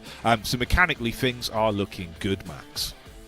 I'm happy to see we got some of the names of the players that were expected to do good finally step up to the plate. But you know what? You can also step up in the chat right now if you go and enter this code or scan the QR code to redeem the Madcap Animus set right now. Looking really sick. If you want to look extra snazzy in game, do it right now. It's over here, right below me right now. So enter it. I believe we also only have 75, just like the Thompson, if I'm not mistaken. So it's a limited amount. Got to be quick, or otherwise it's going to be running dry on that supply. Yeah, we don't have that many, right? It's a finite resource, so make sure you claim them whilst you can and impress your friends and probably upset your foes, right? There he is, getting the scan on. Classic Max. They're not for you, Max, you cheeky boy. Okay, I won't redeem it. It's fine. I'll be sharing, I think. Yeah, I actually have all the esports skins, so I'll stick to my esports skin. I'm enjoying those. I got the PMGC one. By the way, I wonder if we're going to get a PMGO skin this year. That's what we get. Actually, you know what, Jackie, I do have to say, I do have a full arsenal of all the esports skin. I collect every single one of them, so that's all I collect. But it's cool to have those too also if you want to get some free skins. Who says no to free skins? I definitely don't. No, exactly. Everyone loves a bit of swag. That's stuff we all get. But for me and Max, we're going to be getting back into the flow of the games after the break. Start the wall!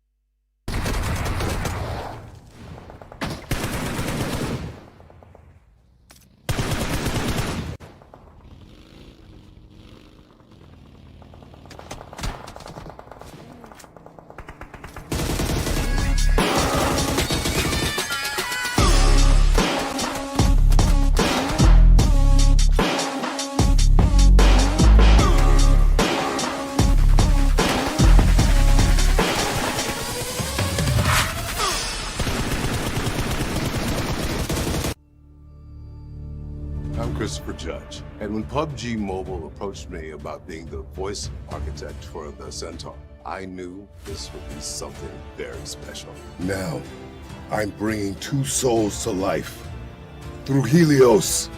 One legend, two faces. Feel the epic. Stay tuned.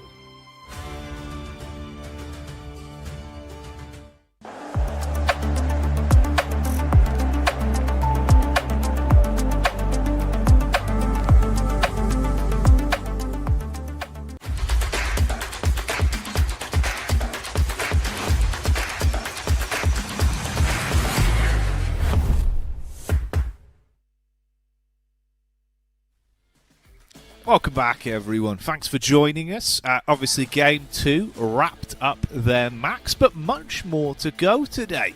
We're not even at the halfway point just yet, as this will be Game 3 coming up soon. So we'll get to see a lot more exciting PUBG Mobile today. Now, you can really put capitals on exciting, because the games have been delivering massively. The first two games here have been some of the most exciting, I would say, of the entire tournament, and that's without the top 4 teams, right? Like your TT Projects, your Auroras, etc. So it's really cool to see other teams being able to step up to the play and get such really massive performances in the opening day of Last Chance Qualifiers. Though, it's not just one Erangel, it's not just two Erangel, we do in fact have 3 Erangels total today, and this is going to be the second out of the total of 3. So we'll see who's going to be able to capitalize on this one and get themselves a good old grassy pastures chicken dinner this time around, as the playing path is going to be a little bit kinder. Not a fully southern one like we had earlier. It's going to be from Severny over to good old Primorsk down southwest. Though we have a few teams like to drop around, Yasnaya, Polyana, Lipovka, Milta. So they might have to go for a quick stretch. In particular, one of those teams is going to be Goat. They like to go usually into Novo. So I wonder, do they have a secondary drop location available this match? As I do think, yeah, they did drop pretty early on here. Going to go and head the way of Stolber. Maybe get some early cars to drop and maybe loot up the entirety of Komeshki. Some teams tend to do that when you do have a southern main location with the drop at. Usually, you want to have a northern secondary drop option. So that's exactly what Goat team are going to go for. Though, are we going to see champions again, Jackie? That's a big question. Go for big, aggressive push. They did it early on Afterlife. Are they going to be looking to commit once again to these early altercations? I hope not. But it seems like this team is just hungry for elims. Which I wouldn't recommend, but they're really sending it early match.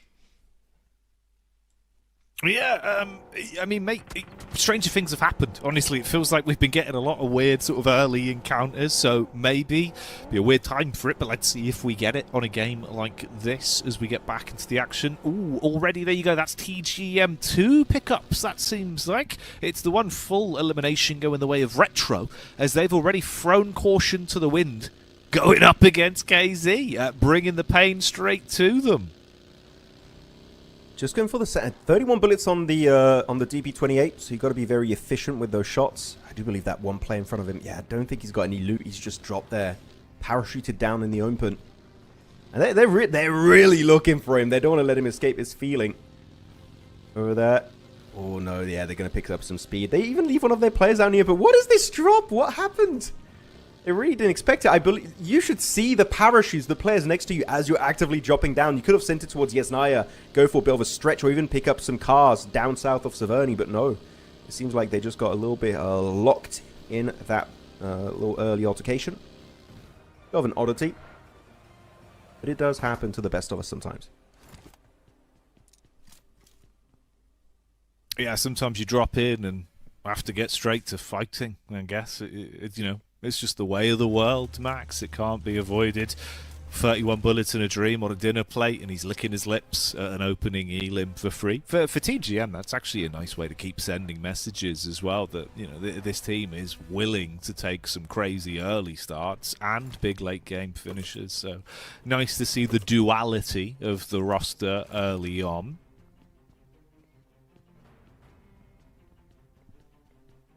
By the way, looking at the entirety of today, this has been a full Uzbekistan day. Chicken dinner for Avalanche, 22 points elimination-wise, 32 points total on Rondo. Second game won by 27 plus in a Yasnaya finish. So good on Uzbekistan, right? I think in particular, Uzbekistan has been a region that's been present for a long time in PUBG Mobile Esports, but haven't really been able to shine. And I think their one shot at glory was PMGO of last year. It was a LAN event in Uzbekistan. And since then, we have a lot of big names from that region. In particular, Ruzenboss. I was like, wow, that guy's crazy. Same for Groza. And it seems like that shot at a global LAN event is what really enabled some of these players to level up significantly. And now, look at that. They're playing in EECA and actually delivering some really strong results. So PMGO, really exciting to see what's going to come out also from this event this year. We have two, right? We're going to have one over in Jakarta in Indonesia. One is going to be happening in Pakistan. So who knows which new talent will come out from the shadows from those events. This is why PMGO is one of the funnest tournaments every single year. It's because you just bring that new blood to the scene that can, in the future, maybe become your new top, your new docs. Yeah, 2 players of Aurora, actually. Your new, I don't know, Power Boys, right? So it's really fun to see who will be the players of the new generation in this esports scene. Yeah, the up-and-comers, the new gen. It's always fun, mate. It feels like, you know, every time you get sort of these players that have grown up watching some of the mechanical best, and then they're able to commit the time to the game. We get a whole new level. It's been a very consistent trend in esports, and especially PUBG Mobile as a whole as well. So always fun to get an eye on some of the up-and-comers. It's why the Club Open for Eastern Europe was so fun for me and you as well, seeing a lot of the grassroots teams, right, that were not only doing well internally there, but also now doing well here.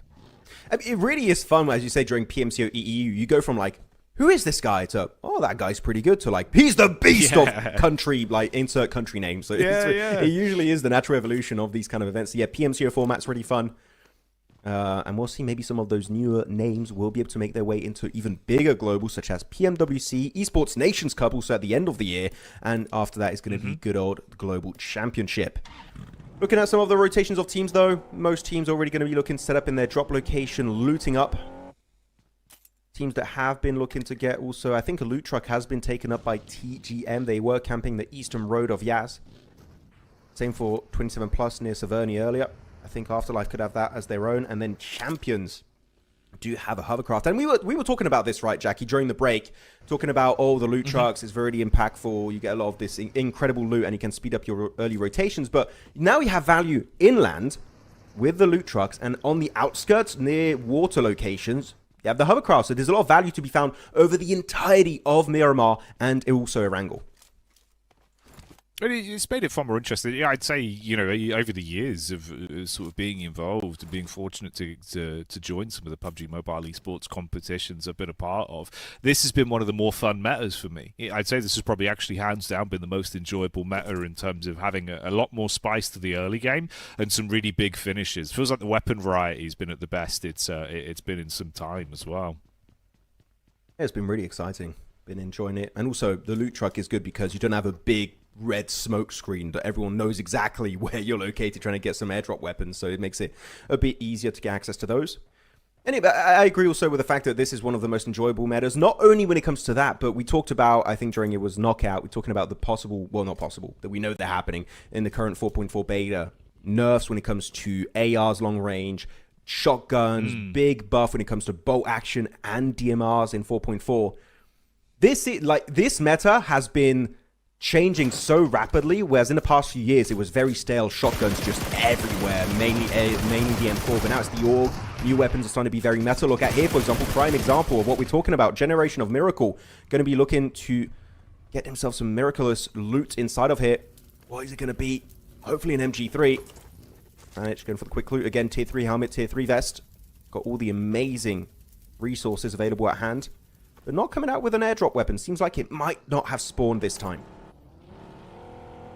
Again, though, that is 2 for 2 on Erangel's today. The TGM have set themselves up for the sub-10-minute loot of the loot truck to make sure that they have that. We'll see if that conversion comes through again to help them into a big late-game finish. Obviously, that's more key, where if that's the case, where there was no high-profile weapon to play with, this was your sort of setup, right, of how now they can focus more on being able to set up for an advanced placement in terms of zone, rather than wasting time on their rotate for looting, which is another cool detail of this. So we'll see how it develops for them. Well, see, by the way, if you want a quick trick on how to spot a loot truck looter, if they have the early Giddy suit, they looted up a loot truck. So this is the case for Ozarox, as they do drop in Pachinki. As they do also have some decent cars to work with. Central position, they've got himself access to Pachinki heel in particular, which is a really, really strong position in this circle. I take it back. Okay, the circle you can't see on your screen right now, it just went down to Military Island. And I don't know what it is, Jackie. Every time we get a Military Island finish, Aurora are not playing. They're just not being gifted their favorite circles. Unlucky, man. Yeah, the game coordination going against them there, making it a little bit harder for them to play on their own turf. So I'm sure they'll be watching on. To be fair, Max, they'll be watching with their legs kicked up going, yeah, we might not get our favourite circle, but we don't have to play at all, do we? We just wait until you come to us. We already qualified. We're just built different. Yeah, but that's probably what they're thinking. In particular, Top Right, I've seen an interview of his, and he was like, yeah, I've been so successful that I have a name that people remember. I was like, well, if anyone can say it, it definitely would be him. He's not wrong. Yeah, he's he not is definitely wrong. he's on the money with that one. Looking at ARCRED, oh, looking if they're going to be picking up a repair kit for one of the cars. Always good to have. It's going to be shifting away, though. SSC making a cross over the bridge, sending it now towards... Oh, Lighthouse, though. That's going to be one easy pick onto Silence. And SSC, we saw in Rondo earlier, right? They're doing it here once again, just sending it. No game plan, no thought process behind it. Just like, okay, we go from point A to point B. And the execution is just not there. Losing 2 players upon that transition. Alicia and Silence going out early on. Really not it for the side of Star Soldier's Epic. They're going to be split apart. Glory, though, do you not have any backup from your squad? Got to be a bit cautious with it. Good nade, actually, but unfortunately punished by Glory through that window with the DBS. Yeah, SSC, I would say this level of gameplay we have been witnessing so far today would not be good enough to do well in the grand finals. And as of right now, they're not even looking good. Hardboy clapping on back once again, and this is just looking absolutely terrible for now. Another team, it's not SSC, it's going to be AMIX. Havlik pushing his way up the staircase. The C4 chucked down, having a little bit of a ringtone resonating throughout this building. And he's going for the jump shot. And the damage is going to be hit so hard. The nade was perfectly executed. And that is going to be ARCRED fully eliminated in this game with only 3 eliminations to their name. That's brutal, man. It was very nice on the first pick. Like, honestly, the way he hit that one, it was a filthy angle to get that open engagement off. But AMIX deal with him. This is messy and mucky. Destined to Rise crash in, literally, paint off both of the vehicles. They get that pick onto champions, so bring down one member there because they were fragmented. They're set up towards the bridge side. Bit awkward. It is a little bit. Yeah, it's getting a bit dicey. You know, as you said, literally crashing in the buggy with the hovercraft, able to find himself that one split player of champions that just lose players early game very often today. It's been happening every map, I feel like. So definitely something that is not going to be helping out the overall results. Next circle shifts, and it does take away pretty much the entirety of the river of the equation. So team's just going to have to go for the pushover. AMIX crossing the road, currently on the bridge. 27 plus, and Afterlife also in a similar situation will have to cross the water. And over to the eastern bridge is going to be KZ and GOAT. But GOAT in particular, right, want to try and make up for, unfortunately, barely missing out to those grand finals direct slots from Knockout. But here, this fight a bit disorganized, a bit all over the place. Focus is here. They could very easily make the cross over the bridge and actually just gatekeep on the main portion of the island, but they want to get involved in KZ versus TGM, it seems, but I would say it is going to be making you lose a lot of very precious time when you are headed towards military. Time and resources. The other thing is there's not actually going to be that much to get off of KZ. They were knocked to the blue twice on their rotate as well. I think it was Yen that went down. He had such little health, he fell again. So I think they've actually invested a fair bit of what they were able to find on their slow rotate up through the blue. So yeah, this certainly reeks like if you don't get anything done quickly, maybe just bail on it. And you can already see KZ, they're going to jump back into vehicles and try and get away. See if they can head over the bridge and have a safer rotate on things. Focus, I mean, he's trying to make a decision on how to play it, jumps back towards the vehicle, instead tries to scope in. His teammates are on the bridge to hold towards it. TGM are going to start coming up close as well. This could get very messy very quickly. Saves his bacon of his teammate there. Good call from Force, Max. Able to already, as we said, save the bacon of Focus. Able to keep the dream alive versus KZ. Down to now, just one is going to be feeling as Yender's going to get completely naded up by his own nade, apparently. Not sure what happened over there. And he's even going to flush himself, confirm his death in this match. Feeling just going to bleed out to the blue zone, just kind of giving up hope entirely. Actually, Force is going to be apparently getting that elimination. So that is going to be game over for that team KZ. Yeah, this fight, not really going to gain a lot of value, and they just kept committing to it. Force got to be careful, though. That's going to be a lot of blue zone damage. I think he might get knocked, and he does get knocked, yeah. So as I said, should have left it down to just the solo. So you hope you can get a few placement points as the solo individual. Now back to the big important fights of this game, of teams that are not messing around on the bridges. It's going to be AMIX versus Champions. Even Avalanche are somewhat involved in this skirmish, though they do have the low ground, so they can't really get perfect eyesight on this engagement. Spike, also as a solo, just going to make a mad push over to the center. Decent range to play as a solo. He can stay hidden for a decent amount of time. Hopefully he won't get spotted, as now the last few minutes teams here that were slow on their rotation, as Ozarox, Esports, and METACORE will be joining the fray, getting involved on the island, and looking to clash with these squads that are currently still set up on the island. A lot of crazy infighting. Afterlife with Misha being able to backstab onto 27 plus show Aslan Boy hard taken out of commission. This is effectively to park with the DP up close, looking to see if he can cook on the encounter with TGM. Meanwhile, you had that crash onto AMIX that looked good for Avalanche, with Groza making some crazy calls as he dived out the back of the car. Tapok's days are numbered. He's just going to get lit up from a distance there.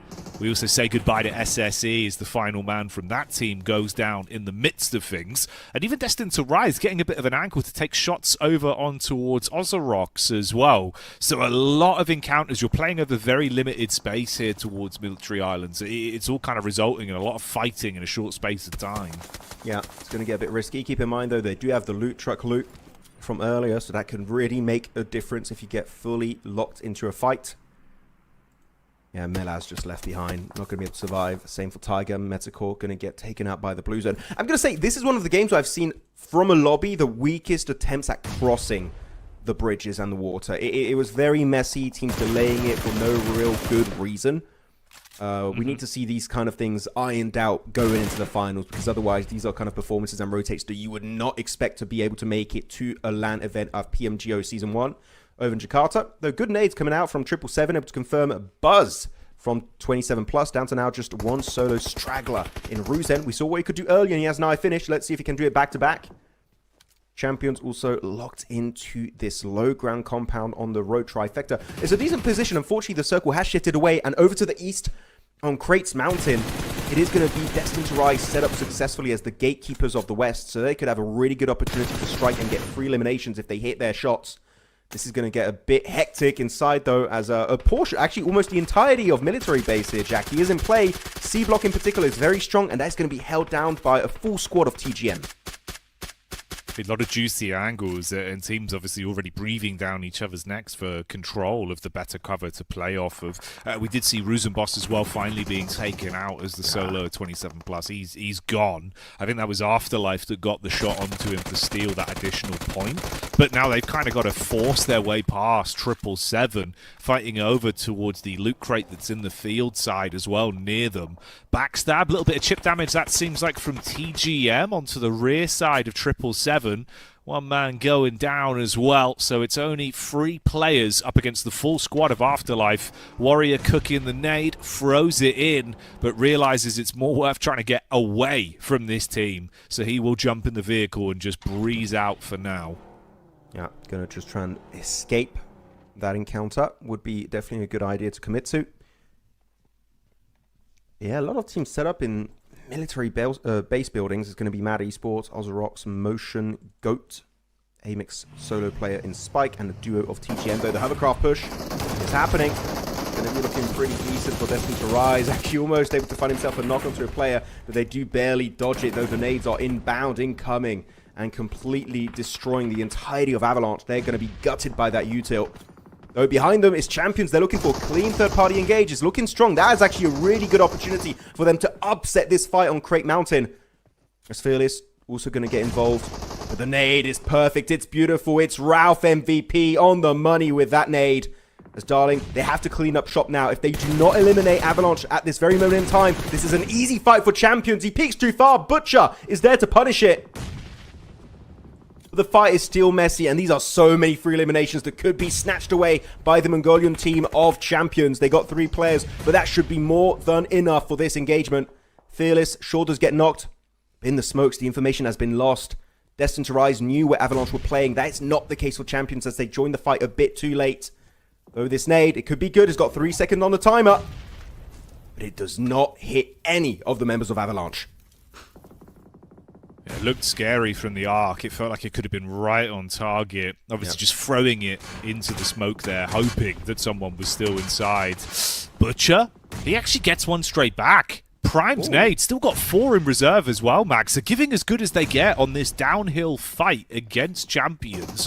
That one looks pretty on target. There it is. Butcher blows away Fearless and Kino, living up to his name as he pulls out the knife and chops his way through Champions. A hell of a play from Avalanche that still have 3 players alive. 6 elim points. They win out on that third-party encounter. Butcher is absolutely mad for that. Not in 1,000 years should Champions lose that fight, and they had the full advantage. They had all the information. They had all the knocks onto Avalanche after eliminating Destined to Rise, and yet the nades. The blind nades, by the way, through the smoke, I think he was just mainly using the audio cues of the footsteps of Champions to actually get the pinpoint accurate grenade behind those walls on Crater Mountain. Absolutely stellar performance from them. Avalanche again had a great start with the chicken dinner on Rondo with those 22 eliminations. Who knows, maybe they can make it happen once again today in LCQ. Ozarox over to their POV for the Serbian team. Able to actually get him some good angles onto that push of Avalanche. Down to now is going to be just one. It's Butcher. He is in zone, meaning he can survive a little bit deeper on in this match. But all of the other teams are now in the play zone, meaning that he's going to be having a kind of level play field with every other remaining player in this lobby. But Leon also hiding. He's got 5 nades. We saw earlier what he could do with that utility. We'll see if he can maybe find that one player, Butcher of Avalanche, and wrap up that engagement.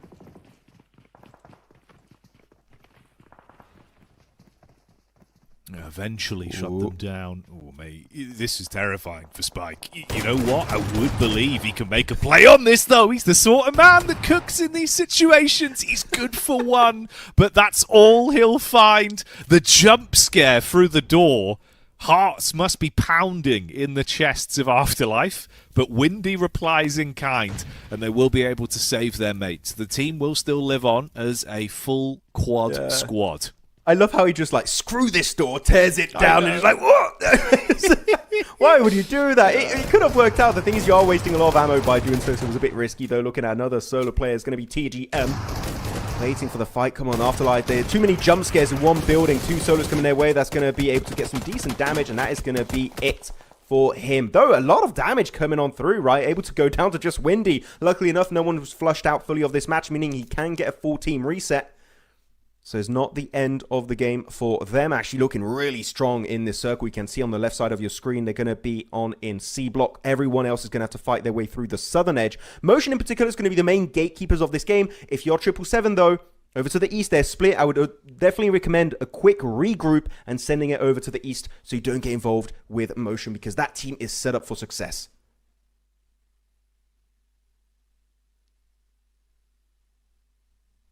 And it'd be nice to see Motion actually be able to convert on a good setup, right? Where, again, they're a side that feels like it's been a little bit awkward, you know, very skew-if results in the first sort of flow of things with our opening 3 days in Knockout. So if they can show us that, you know, talented names, right, such as Duchu and Ched, with both of them playing very good individually, that the team now, with a setup, can convert into a big point scorer, that'd be nice to see. We'll stick with it and see if they can prove that the longer it goes on, as there is a lot of fragmented teams slowly moving towards their angle, taking space where possible. Got a bit of time before the zone comes in, so they won't have to rush straight towards them just yet. Meanwhile, Bad Boy, he thought he was safe, but that nade ruins his day. An Absolute cleans up on the org. Instant reply back, though. Ibiza partying from quite a distance there. Good shot. Yeah, clean up on Isle, Military Island for everyone. Just want to try and find those solos. And the thing is, you already got 2 solos eliminated. They're just looking now the way of Butcher and also Leon solo player of Ozarox. You do it, that's an extra 2 placement points possibly secured if you can make it even further after that. So Warrior, good little bit of elevation to use. Unfortunately, he's not going to be in the zone for too long. That's going to be good timing to reposition. Same for 6. He is going to be in zone, actually. I'm looking at his position on the minimap. He is in circle, so he can keep the firepower going. as Avalanche eliminated. Still, you know what? Not a bad game. You're making it to top 6. You're getting some placement points. You've got 6 eliminations to your name. Definitely a good follow-up after their first Rondo of today.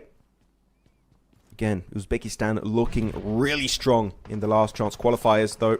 GOAT team focus, going to get slowly but surely approached. The thing is, these little barrels are so hard to spot solos. You never know they're going to be hidden there. You just hide between 2 barrels and you can stay there for ages and ages. And as I say, that focus gets the drop onto Warrior with that nade. And the thing is, I'm sure even though he gets knocked by it here, Jackie, he still doesn't know where focus is hiding. They have no clue. Oh. Mate, I mean, you're kind of lucky there, being saved by a very small area of concrete between you eating that nade. This next one could be primed for it. Let's see if he gets the arc. Oh, it's slightly too deep. Bounce as well off the top of the shipping crate there, Max. They're trying to respond in kind. I believe that's 6 that's got a couple nades left, who roughly knows his angle now. So everyone just investing the util. Don't want to raw peek it. Oh yeah, he knows now. Focus had to leave. He saw that nade was a little bit too close for comfort. His foot was cool. You got actually, he's kind of the scout giving the intel, and he's sending his 2 teammates to kind of chase him down and get focused. But good on him to reposition a bit deep in the circle, meaning because he gets so far, 777 might actually get spotted out by the players in C block, which are going to be the full team of Afterlife. So actually, he is kind of asking his big brother here to keep him alive a bit deep in this game. Big bro Afterlife might be keeping focus into the podium. 6, not in zone anymore, though. Gonna have to give up this really good scouting spot. I'm sure they wish they could hold it for a bit longer. But things are getting a bit intense. Everyone just waiting for one big knock to come through. Maybe might devolve into a full-on clash between all the remaining teams. Emotion, left alone. They still got a full team also onto the west. No one close to their area. This could be looking like a strong, finally, Polish chicken dinner witnessed here in the EECA region.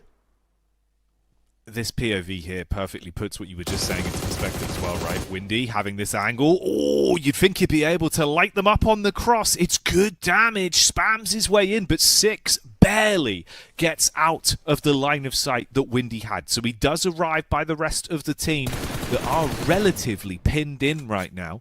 It's far more uncomfortable than it looked a couple moments ago. And Focus, all that attention, all that heat, the 5-star wanted level, that's gone off him. It's starting to result in other teams focusing on each other. They're kind of forgetting about his angle. So he can try and snake this one out a little bit later and look for a bigger placement finish on the game. Unless he gets crashed on by 777 on the move up. But we'll see. We'll see if that actually does go their way. You can see Ravo, he's looking on top of this very tall building, the scaffolding. He's like, what if there's just a solo up there? So you want to be very careful. Luckily enough, we do know as a fact no one is going to be set up there, but maybe one player can just snake up the staircase. And that could be just an insanely oppressive position, because we're going into circle number 8 very soon. If it does go hardly over to the west on the minimap, it would actually be a strong position to hold. Genuinely, it's rare to see a circle where we do see that spot being genuinely powerful. 6. Able to get now a little bit closer. Still as a trio, want to get rid of focus. The thing is, they are chucking a lot of utility, which means they are going to be giving their spot away to motion. They know where they're going to be parked up. Can make them vulnerable to possible incoming nades. That's 3TN trying to get some insight with the jumps over the crates. They do have an exploded hovercraft, by the way. That could create a little bit of extra line of defense for motion in front of that door. And if you want to jump over, actually got to go the wide way around. So whoever parked that hovercraft in that exact position knew what he was doing. That could really make their life so much easier as they do clash with good old 777. Good nade. Wow. Yeah, that's a great nade, mate. Ibiza's been playing a blinder as well individually, and that arc goes to show that he's switched on today. You shut down 777 with a nice little knock onto 6 and make it far harder for them. Is this where motion really start to bloom? Show us what they're made of. That Maytime motion coming out. Focus as well. Gets his revenge, doesn't he? He's been tucked into a tight angle with no supplies to play with for so long, and finally gets that Elim point he was looking for about 5 minutes ago versus 777 with a hard flush onto 6. So goodbye, one of your mates. It's only the duo that remains alive for that team now. And Ibiza, he was thinking about going for the move up, but he's more paranoid about this side angle, this line of sight towards Afterlife. So he stays crouched in behind the hard cover and waits to see if they're going to move. He'd be able to unleash a bit of hellfire towards them. This is Very similar to the last game in Yasnaya Polyana, but this time 27 plus are going to be Afterlife. They're away from the fight. They don't have to clash directly. They can wait for them to engage. Yes, Focus will get spotted out, meaning all of these teams now are making it to the podium. They get way more placement points off the back of that. But got to be careful here. If you're Afterlife, you can't afford to overpeak. If you do so, you are opening up a gate, an opportunity for Motion to maybe snatch up your position. So you've got to be a bit cautious. Good Molotov here. Going to be denying playable area for 777. We do go into circle number 9, meaning it's going to go dead center. And currently the team closest to the center would be the northern teams of Motion. But 777 are forced to take the fight. Warrior, 3TN. Warrior in particular, a survivor. In particular when it comes to Rondo games. Can he pull it on Erangel? That is going to be the question, as Afterlife did go for the res onto Misha. And now, yeah, 777 making a cross, sending it towards the Polish team. It's not looking good. It's going to be very uncomfortable to pull off. But again, Zixi over-peaking, maybe doing a mistake here that might cost them the win. You very well could. Suddenly you can't really risk it all. You've got to dial the speed back, invest more of your supplies on getting your teammate up, and that also opens up an opportunity for Ked's nade that lands on their head. So even though they save one man and Zixi's back alive, well, you've lost out on another element of this team. Sideline peek from Warrior, you said it yourself. He can always be a thorn in your side. He's trying to take stabs in the dark nades blowing up all around the Afterlife team, and they are barely withstanding the deathly blows, but Misha is down on his last legs. And they're going to have to invest a lot to grab him. Matek even isolated there by Warrior. And he'll pick one up, switches to the secondary as well, and takes the fight straight to Ibiza. Misha will steal it, but Warrior is cooking on this one, Max. Sprints into the close range engagement, overwhelmed with all the angles lighting up around him. Misha on the UMP dispatches him, and Motion are crumbling in the final fight. That will be Afterlife in a chaotic battle, winning out. Oh, finally, we've seen a glimpse of what happened back in PMGO Eastern Europe for Afterlife. Definitely overpeaking a little bit, got knocked so many times. I would love to see exactly how many times they got knocked. I think that a lot of them were secured by Motion at the end of that game. But Warrior, oh my goodness, able to survive so deep in this game and get himself a strong podium finish. That he's done it many times in the past, and he did it this time around once again. Though, looking at Motion, one of their best games. So this is really good to see teams that I think were struggling in the past, Jackie, to convert chicken dinners, getting all very close to this late game as almost a full team. So very well done indeed from the likes of Afterlife and Motion. And that should get them even closer to the top of the rankings to hopefully look comfortable heading into those grand finals. No, absolutely, man. It's good to see, right? Because obviously Afterlife, again, they were another one of those teams from the Club Open that were very impressive individually and because of some of the stature of, you know, the players they've got on that team. Windy's always the one that we get excited about, but there is a lot that can be done by them in terms of when they've got the four fingers on one hand playing in unison. So a good chicken dinner there also goes to show that even in those sort of more ridiculous moments where you need something miraculous, they didn't crumble, right? Because Warrior, he was playing a blinder. Like, the guy just thought, you know what, I'm just gonna pop off, and he very nearly did, Max. He almost did. He was so close. Look at that, just giving him multiple 1v1s, and he's able to do so well with the S12K. I do think it would have maybe been a better option to deny yourself to the blue zone. I think he was just, he maybe got a little bit of extra confidence after getting 2 knocks onto Motion. It's like, you know what, why the hell not? I'm gonna send it. I'm feeling pumped, as you said, and give it a fair shot. So I gotta respect it, though. The team that is gonna get a lot more respect this game in terms of points in particular is gonna be good old Afterlife. 5 eliminations for Misha. I would say is a player that has been impactful in past games. Windy is the main consistent player. I would say also Revo's been having some really solid off angles, but good to see another player in Misha able to step up massively, get those 5 eliminations and almost 500 damage. So he is going to be a player that, if he can be a bit more consistent and survive alongside Windy, this could be a team that has improved significantly and actually reach their peak heading into the finals of PMGO EECA. Yeah, shout out to the squad there. Good stats all round. Nice to see Afterlife living their movie. I'm looking at the eliminations. It's so low because of the teams delaying their rotations on the bridges, especially Eastern Bridge. We should be at 60 eliminations. 7 got denied by the blue, possibly. When you see numbers like this, it goes to show there was definitely a big issue lobby-wise in terms of early rotation. So hopefully that can be fixed if we do have other military island finishes. Yeah, man. Well, you could kind of see it happening even like in the Elim feeders, right? Where when KZ was slowly coming over, and they went down twice to the blue. It was all just very messy.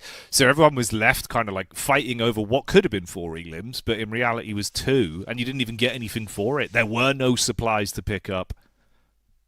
Yeah, well, the blue just did all the work, really, at that point. Just eliminated all the teams on the Eastern Bridge. Misha, looking at his elimination spread, no lower percentage on terms of headshot. Most of it's going to be body, which is not too bad. Can't complain too much about that. But Afterlife, I wonder how high that's going to really put them in the rankings. We'll see soon enough as the top players of this game. It's going to be good old Warrior of 777, as followed up by them Butcher, Misha, Bad Boy. Actually, this is twice right. Bad Boy's been on this graphic, 2 eliminations, 700 damage. They were playing on the southern side of military base, so of course trying to make sure some rotations like Avalanche and 777 were just not able to be executed to their full potential. So Bad Boy getting in the full swing of things today, it seems, Jackie. Yeah, no, you're looking really good. Great to see Bad Boy coming out swinging. He's shown up in our sort of top players a couple times, even back over Knockout as well, even if Ozarox as a roster weren't able to get too many points off of it. So individually, he's been looking pretty hot. Good to see. Got to give a shout out to Butcher as well. The very uncomfortable uphill fight they had versus Champions, where he had 2 fantastically cooked nades. So props to him on that one, Max. Yeah, I mean, props to him or props away. I don't know, it was the opposite, away from Champions. I think they messed it up massively. They did a mistake, and that was punished by Butcher with some of the best blind nades we've seen the entire tournament. So yeah, really happy you did highlight Butcher. He was definitely an outlier in that fight. Though, looking at the overall match rankings of this game, match number 3 of today, reaching the halfway point of day 1 of LCQ, it's going to be looking really good at the top, though. Second page, 27 plus, really inconsistent. Or they get an absolute banging performance, or they get a 0-1, 2-point game. It's looking a bit topsy-turvy. Should be enough to make in top 12. Will it be enough to do well in the finals? That is going to be the big main question. As here we go, overall rankings after 3 games played. And Avalanche not budging, still maintaining a massive lead, mainly off the back of their first game right on Rondo with those 22 eliminations. But a bit of a negative, you're looking at this, you're saying, well, if they got 10 placement points from Rondo, that means they've only got 2 placement points in the 2 Erangels. Yeah, it's been really bad for Avalanche. We need to see more presence in them, or otherwise that point lead is going to disappear in the next few games to come. No, absolutely. It's kind of, the one saving grace they've had is that the teams that were directly beneath them haven't had the most, huge games either, or an Erangel. So it's been most of the squads further down that have been climbing, but that's only going to save you for so long, right? When we were sat there thinking, oh, Max, this is huge. A game like that could propel them right through to the finals. We said if they deliver even 30 or 20% of those points over the remaining games, we've been getting, maybe 1% of those points, which it's not enough. So we still need to see better signs of life from Avalanche overall. Yeah, hopefully a step up from them. And also, you know what? I kind of want us to run it back once again. Give us another military island finish. I want to see teams actually pull off good rotations on those bridges, because I'm a little bit infuriated after that one. I enjoyed the MG3 fights early on Rondo. I was not enjoying what the hell was happening this game. So hopefully it'll be happening. But you know what's going to be happening right now? Guys, in chat, you can get yourself a cool outfit in-game, the Madcap Animus set. Enter the code, or if you want, also scan the QR code for yourself. But keep in mind, it's only 75. So it might be out fully. We might be out of stock. But if it isn't, you know what? You better not waste any more time. Enter it right now, and you will be looking some really good skins in your game and looking extra snazzy on the battlegrounds. Exactly. Yeah, you do it furiously on the battleground, but do it fashionably as well. That's what me and Max would always advise. Get those style points when you're out there shutting down your foes on the battlegrounds. Another great game under our belt, though. There's been some explosive finishes, good mid-portion. I think sort of, the flow of things in terms of the choreography of PUBG Mobile we've had today has still continued to be very fun, Max. And that officially is our 3rd game done, meaning, of course, we've now still got our next half of the day, our last 3. Yeah. So we have our final matchup on the grassy pastures, and then the back-to-back Miramars, where potentially some teams' fortunes that maybe aren't looking good as good on Erangel could turn around. Yeah, no, definitely. I mean, you do feel like some teams have a bit less pressure on their shoulders, because I'm going to call them the bullies of the lobby have been taken out of the equation. You don't have TT Project, you don't have DG77, you don't have Aurora, you don't have Vicious. Teams are able to play a bit more comfortably because you don't have that overly oppressive firepower from those squads in these lobbies anymore. It's going to be a bit of a snapback to reality going into the finals, Jackie. They're just given a bit of respite, a bit of time to chill and relax and play their own gameplay, but you better get it to just improve your overarching playstyle. Otherwise, those 4 teams I just mentioned, they're going to be ready to punish any slight mistake you might just make on those upcoming matches for the grand finals. So yeah, it's good to see teams overall evolve and improve their gameplay. Will it be enough, though? I think it's still going to be really tough going into the final stage here of PMGO EECA. Yeah, dude, I'm looking forward to it, honestly, to see what's going to be coming out of our teams in these last few games, to see if, like you say, with that lack of top-heavy teams, they can blossom and we get some surprising results. This is what we were talking about, though, of course, in terms of the map schedule. What's yet to come on today's broadcast. We'll be going into our third and final of the grassy greatness, granular gameplay there, other words that start with G that are also applicable, let us know. And then, of course, it will be Miramar back-to-back for our final 2 games. That's where I went for my bold call that I reckon AMIX will certainly be coming back into the forefront, because we still haven't seen a true test of what that team can do yet, Max. I think they're very sharp, and we've just not seen it right now. I mean, I'm really happy you bring up AMIX on Miramar, because it was yesterday, right? They almost got, I think it was a 1v4. I was rewatching the stream. I think it was a 1v4 from one of the players of AMIX. He almost snatched it away from the hands of TT Project. And I think up north it was DG77. So a really good highlight play for them.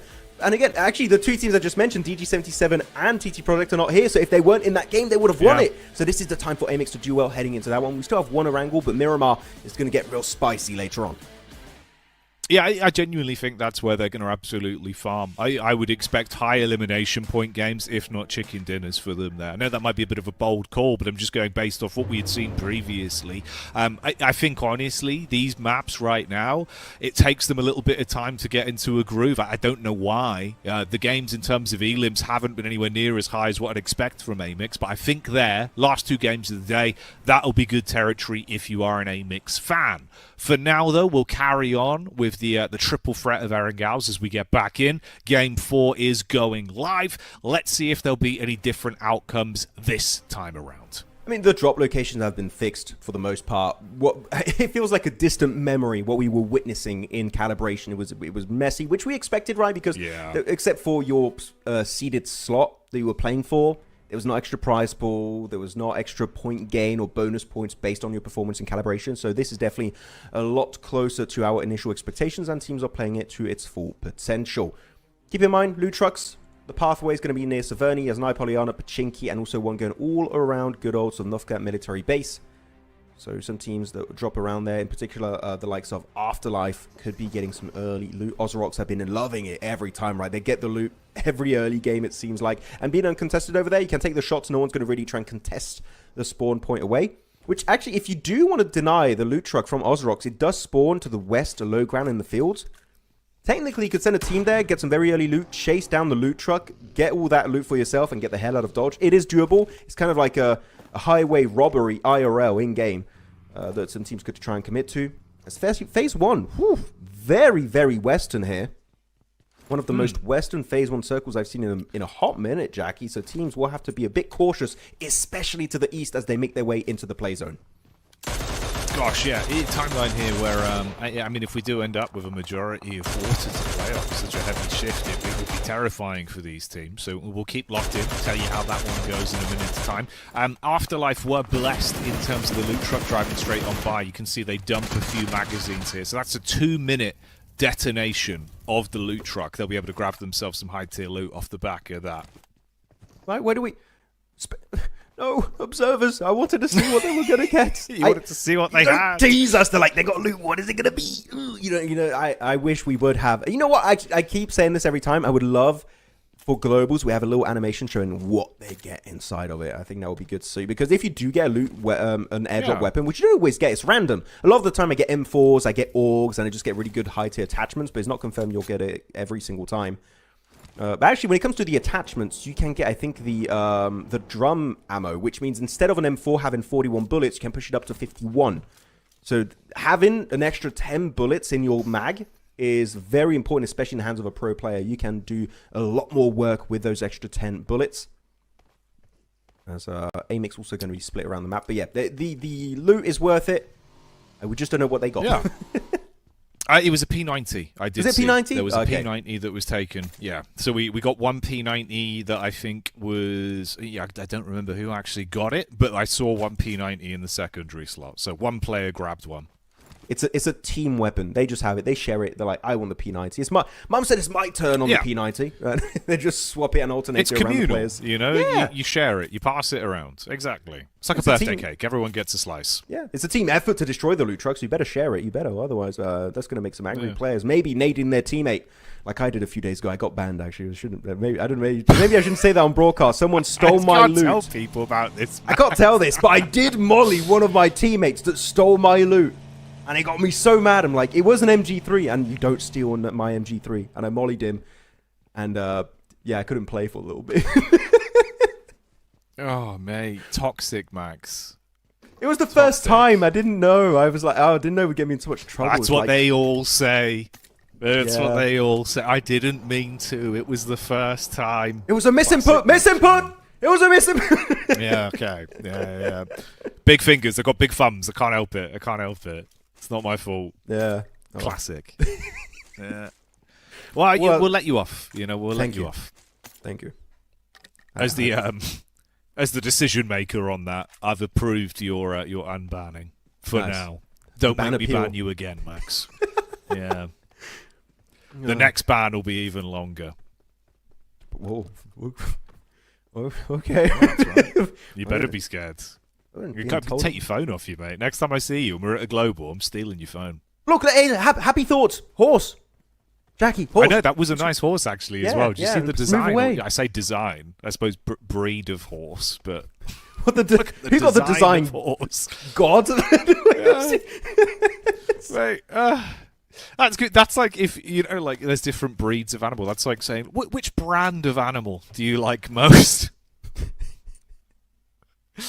Well, we've lost it. Yeah. We've lost it. We went slightly off topic there. I don't know, but there's nothing happening. So you know what? It's fine. No, true. It's Yeah. it's probably acceptable. It's probably acceptable. I did like as well, by the way, on a more grounded level, the point you raised about having the drum mag. Actually, the mental game from that would actually be really nice in like a late game situation, where if someone's counting rounds and thinking that you're going to have to go for a reload to try push you, having the extra 10 rounds to play with, you could really ruin someone's day on Yeah. like a close engagement. So that's always a nice element to be thinking about. Because I did talk about the drum mag. It does spawn in regular games. I don't know if it's activated in esports. So I will have to do some research. But yeah, as you said, it would be a very important just attachment to have. Also, you've got the range extender, which allows you to do more damage at long range. And also you've got a extra ergonomic grip, which allows you to just have, well, you know, have a better grip on your weapon and better recoil. So you know what? I'm going to do some research after the broadcast today. I want to see if it is actually activated in the esports room. Because if it is, yeah, that extra 10 bullets, especially on the AUGs that we saw, like the main AR, even more than M4s currently, it seems, could make such a massive, massive difference. Though, you cannot put them on DMRs, so that is something to also keep in the back of your mind. ARCRED can have an early clash with the likes of Moxie of KZ. That's going to be a nice headshot connecting. Is that going to result in a flush, though? We'll have to wait and see. They are fighting dead center of the circle, by the way, in Gatka Fields, next to Chopsticks, as Fleekit will be the one to get the first frag in this match after a decent start.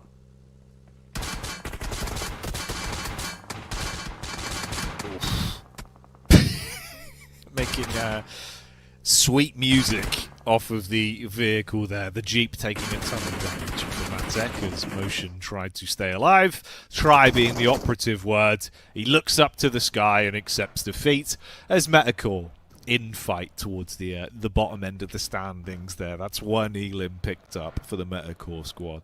Ooh. By the way, I just heard my, I don't know if you heard that in the background, my bell was ringing. I think the loot truck has arrived at my flat.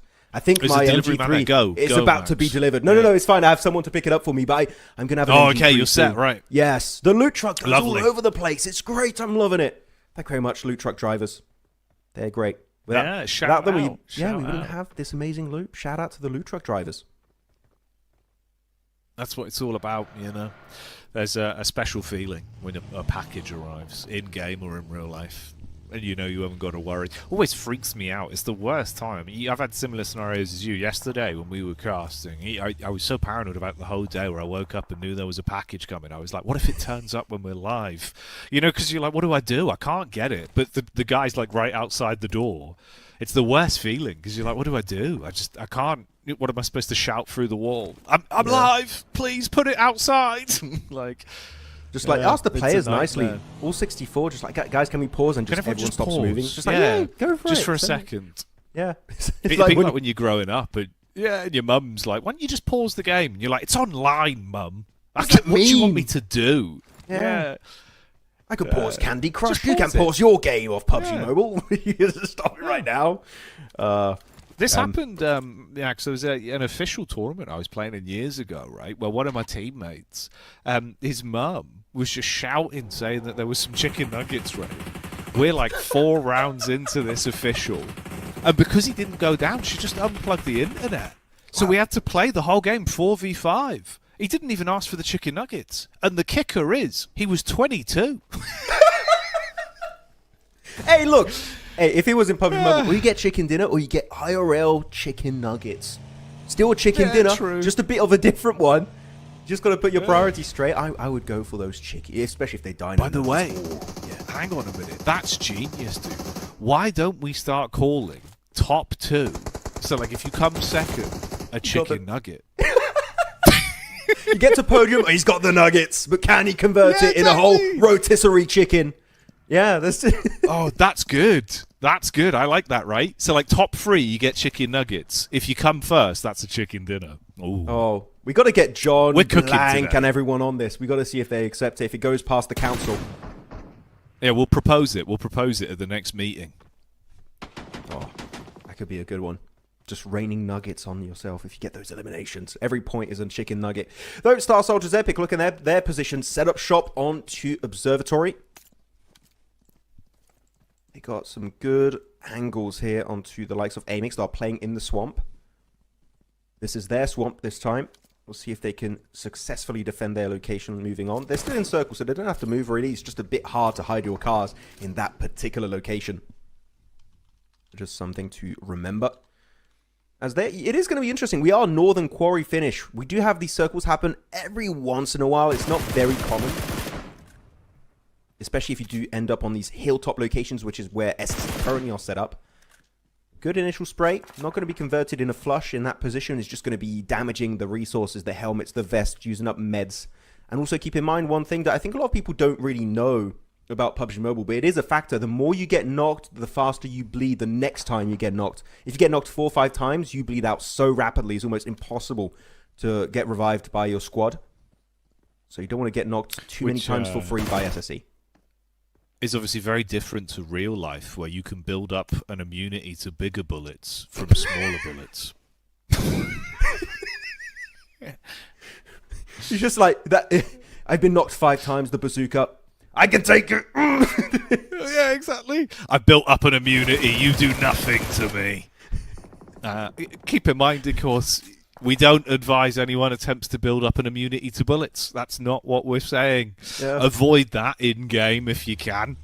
You don't want to get shot at. You'd be giving away a lot of free stats to the wrong teams. So keep that in mind, guys. For now, though, a bit of a quieter one. Obviously, first 11 minutes in, this is one of the few games where I feel like around the 11-minute mark, we've actually had quite a few squads that have really been having things go south for them. It's the first game where we get to 11 minutes and everyone's actually still looking decent, with only 2 of our teams having 1 casualty. Of course, off the back of that early scrap for Motion, with a solo being spotted out by METACORE, and KZ that lost a man initially.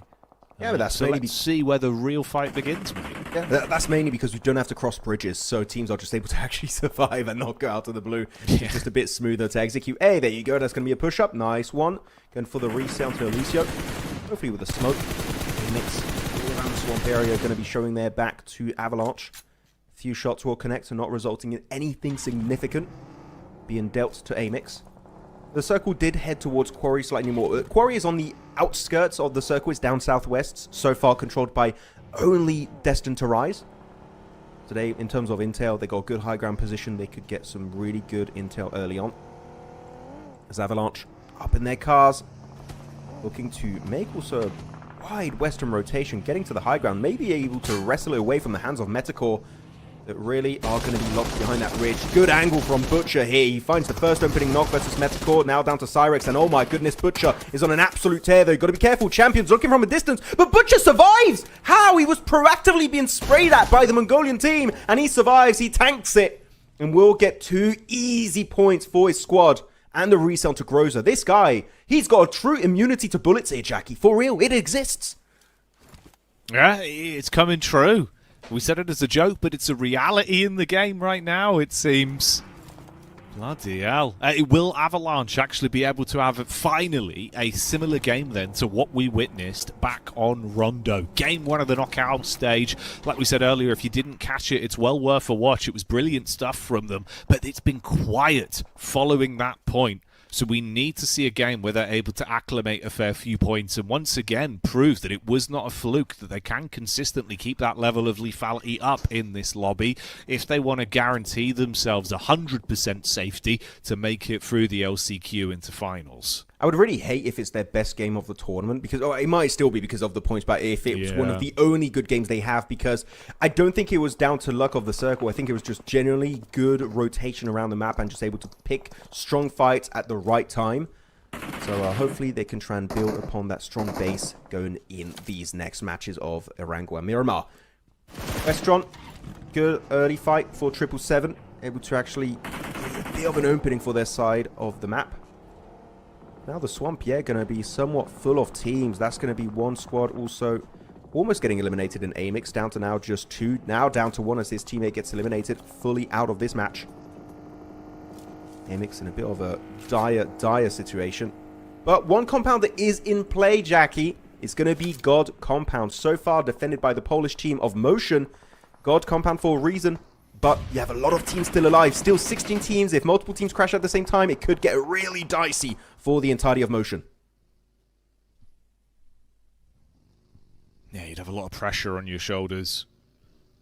And although that side looked good in the previous game, if you've got an entire sledgehammer of squads coming at you, can you really withstand those blows? That's the question. Finally, a few fights starting to break out across the battleground as well, with 777 and TGM going head-to-head. This is TGM that looked good in the early start of the day, and 777 that have consistently been able to snatch away a few points here and there as well. So between them, you've got 2 knocked players and TGM. The final man falls against 6. They'll finish him off, and they can look to save Westron as well. So they should have a trio off the back of this. No one around to close them out.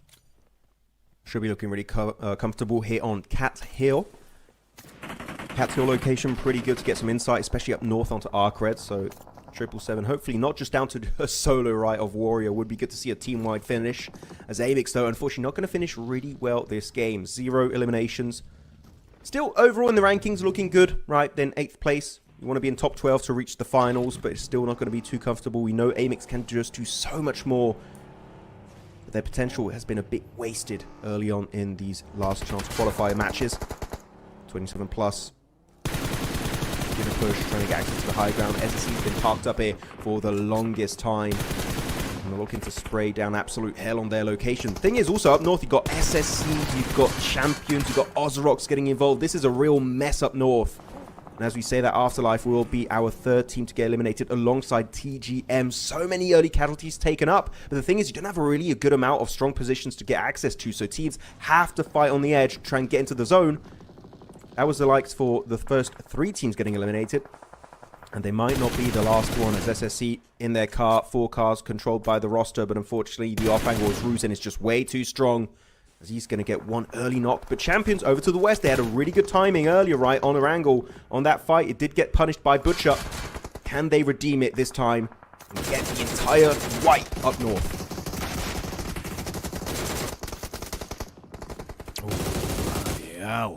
Damage down range there onto the SSE boys from 27 plus that are able to contain the situation, but from greener pastures straight back into the brawl, it seems, as champions are enclosing on their position as Lamboy on the chase, but Demo is there to trade, and he should be ready for that encounter. The Org will handle it. You're trapped, panicking as the shots come over. You're down to only one player now in Tapok, tucked in behind the tree, so they will drive past him as they shut down the rest of his squad and try and find him. He's going to have to pop the meds as well to stay alive, with the zone nibbling away at him, and now starts to make his move. Could have a backline angle onto them if Ozarox make a bit of a play on this, so maybe still a chance to do something here, but he's got to get back into the zone. Low health. Yeah, keep in mind they did get the loot truck earlier, meaning they should be looking good in terms of overall loot and resources. 27 plus final member is going to get picked on off.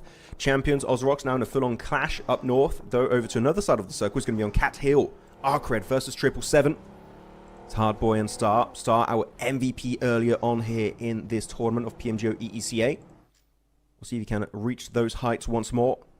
As Warrior looking to get the hell out of here. Not going to even attempt to res on top 6 and Westron. So why ask to not happen here, Jackie?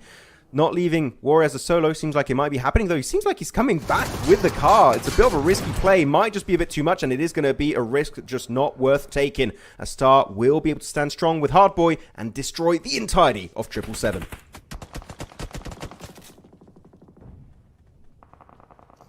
So, with 777 going down and the other squads close by having a bit of a bad game, and Avalanche finally once again showing us that they can actually make a move, well, without Tommy falling, that is. I was thinking maybe there's a chance they could get a decent game out of this. Obviously, 777 have that 8-point elim boon to take away from this one. And Tommy's now on his last leg, so it gets a whole lot worse for Avalanche. You're not really going to have much more to fight from. Yeah, and that's them flushed out. Finally, Molodoy goes down. So the top teams in the lobby removed. Could be an opportunity for champions to actually once again run through all the remaining squads. They've already got 8 elims, and they actually have 3 members alive 20 minutes into a game. That hasn't happened in a while. Yeah, finally good to see some more presence from the Mongolian team. Though God's Compound, I mentioned it earlier, strong position for motion. This is going to be just one team pushing up in Mad Esports. A 4v4 clash. Could have a knockoff effect on the entirety of this game. Actually, I say 4v4. It's a 4v3 motion down to just a trio. One player flushed out way earlier on in this match. Not the way you want to go when you have a position like that. As I say that, another member is going to get knocked. So Motion definitely struggling on the defense. And actually, I see why things are not working out. They moved over to the northeastern building specifically, which can make it a bit hard to really get the opening knocks. But as I say that, really good knock also with that util. And that's going to be destined to rise. Destined to third party. This fight, it seems, beats onto the forefront. Going to put some utility down to get rid of Takenov. Hopefully in the distance, the nades are going to be raining on down. And this is the reason why it's called God Compound, by the way. Teams usually park up on these ridges that are just such nadeable positions. If you want to be safe, you've got to go in the buildings itself. Because absolutely, he's got one nade. He knows where Destined to Rise are parked up. That could be a squad wipe. Incoming very soon. Good damage onto Darling. And we'll get the knock onto Betts.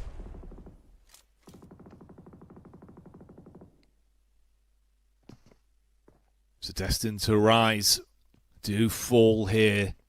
The entire team taken out of the flow of things. And with ARCRED having one man knocked, that's going to be Hardboy.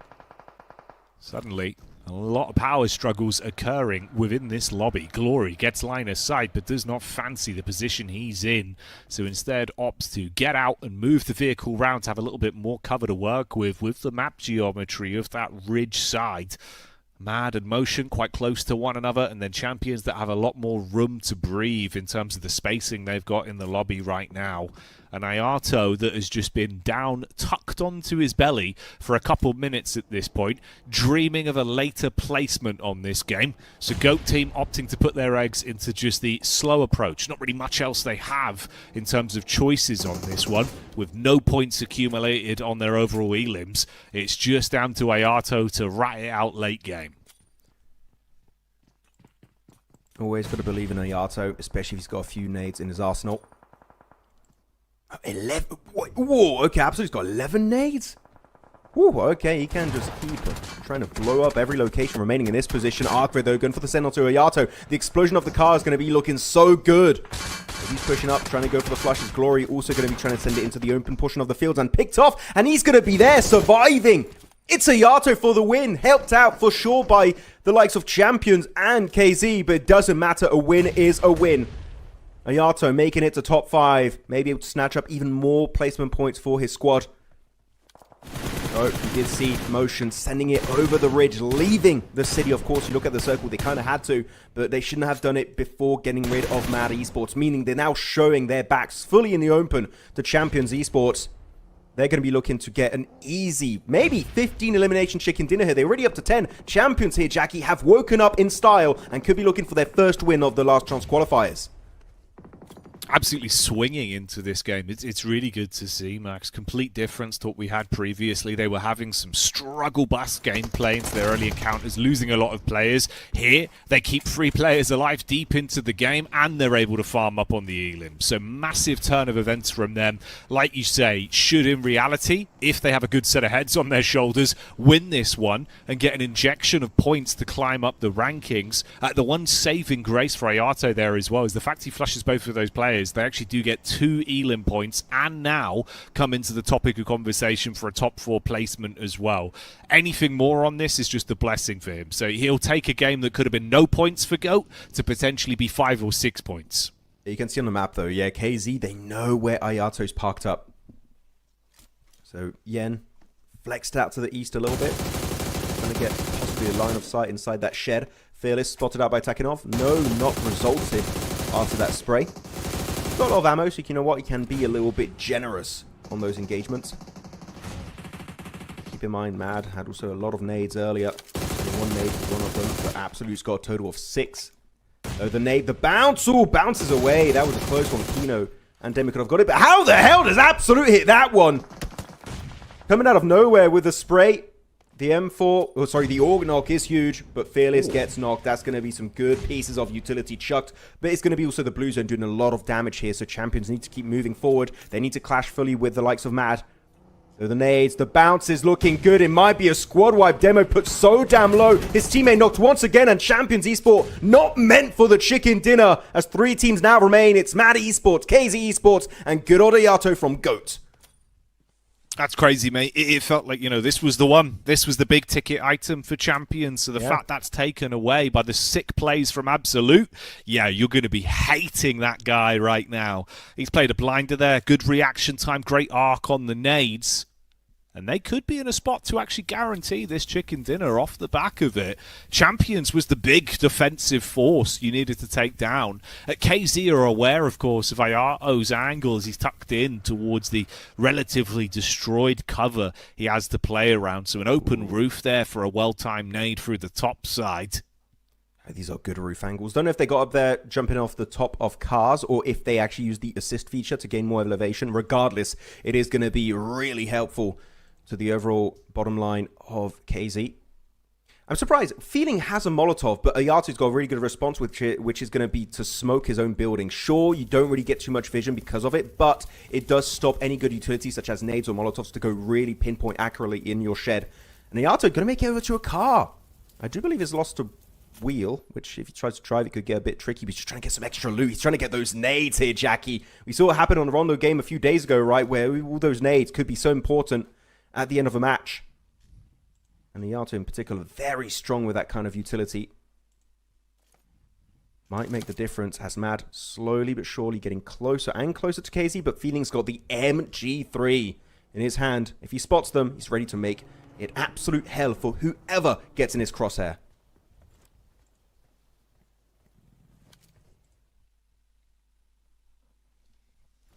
Yeah, this bad boy can spit a ton of bullets at you very quickly. We've already seen today just how lethal it can be. Especially if you're having a good game, if you can feed the hot hand, you could run through a squad.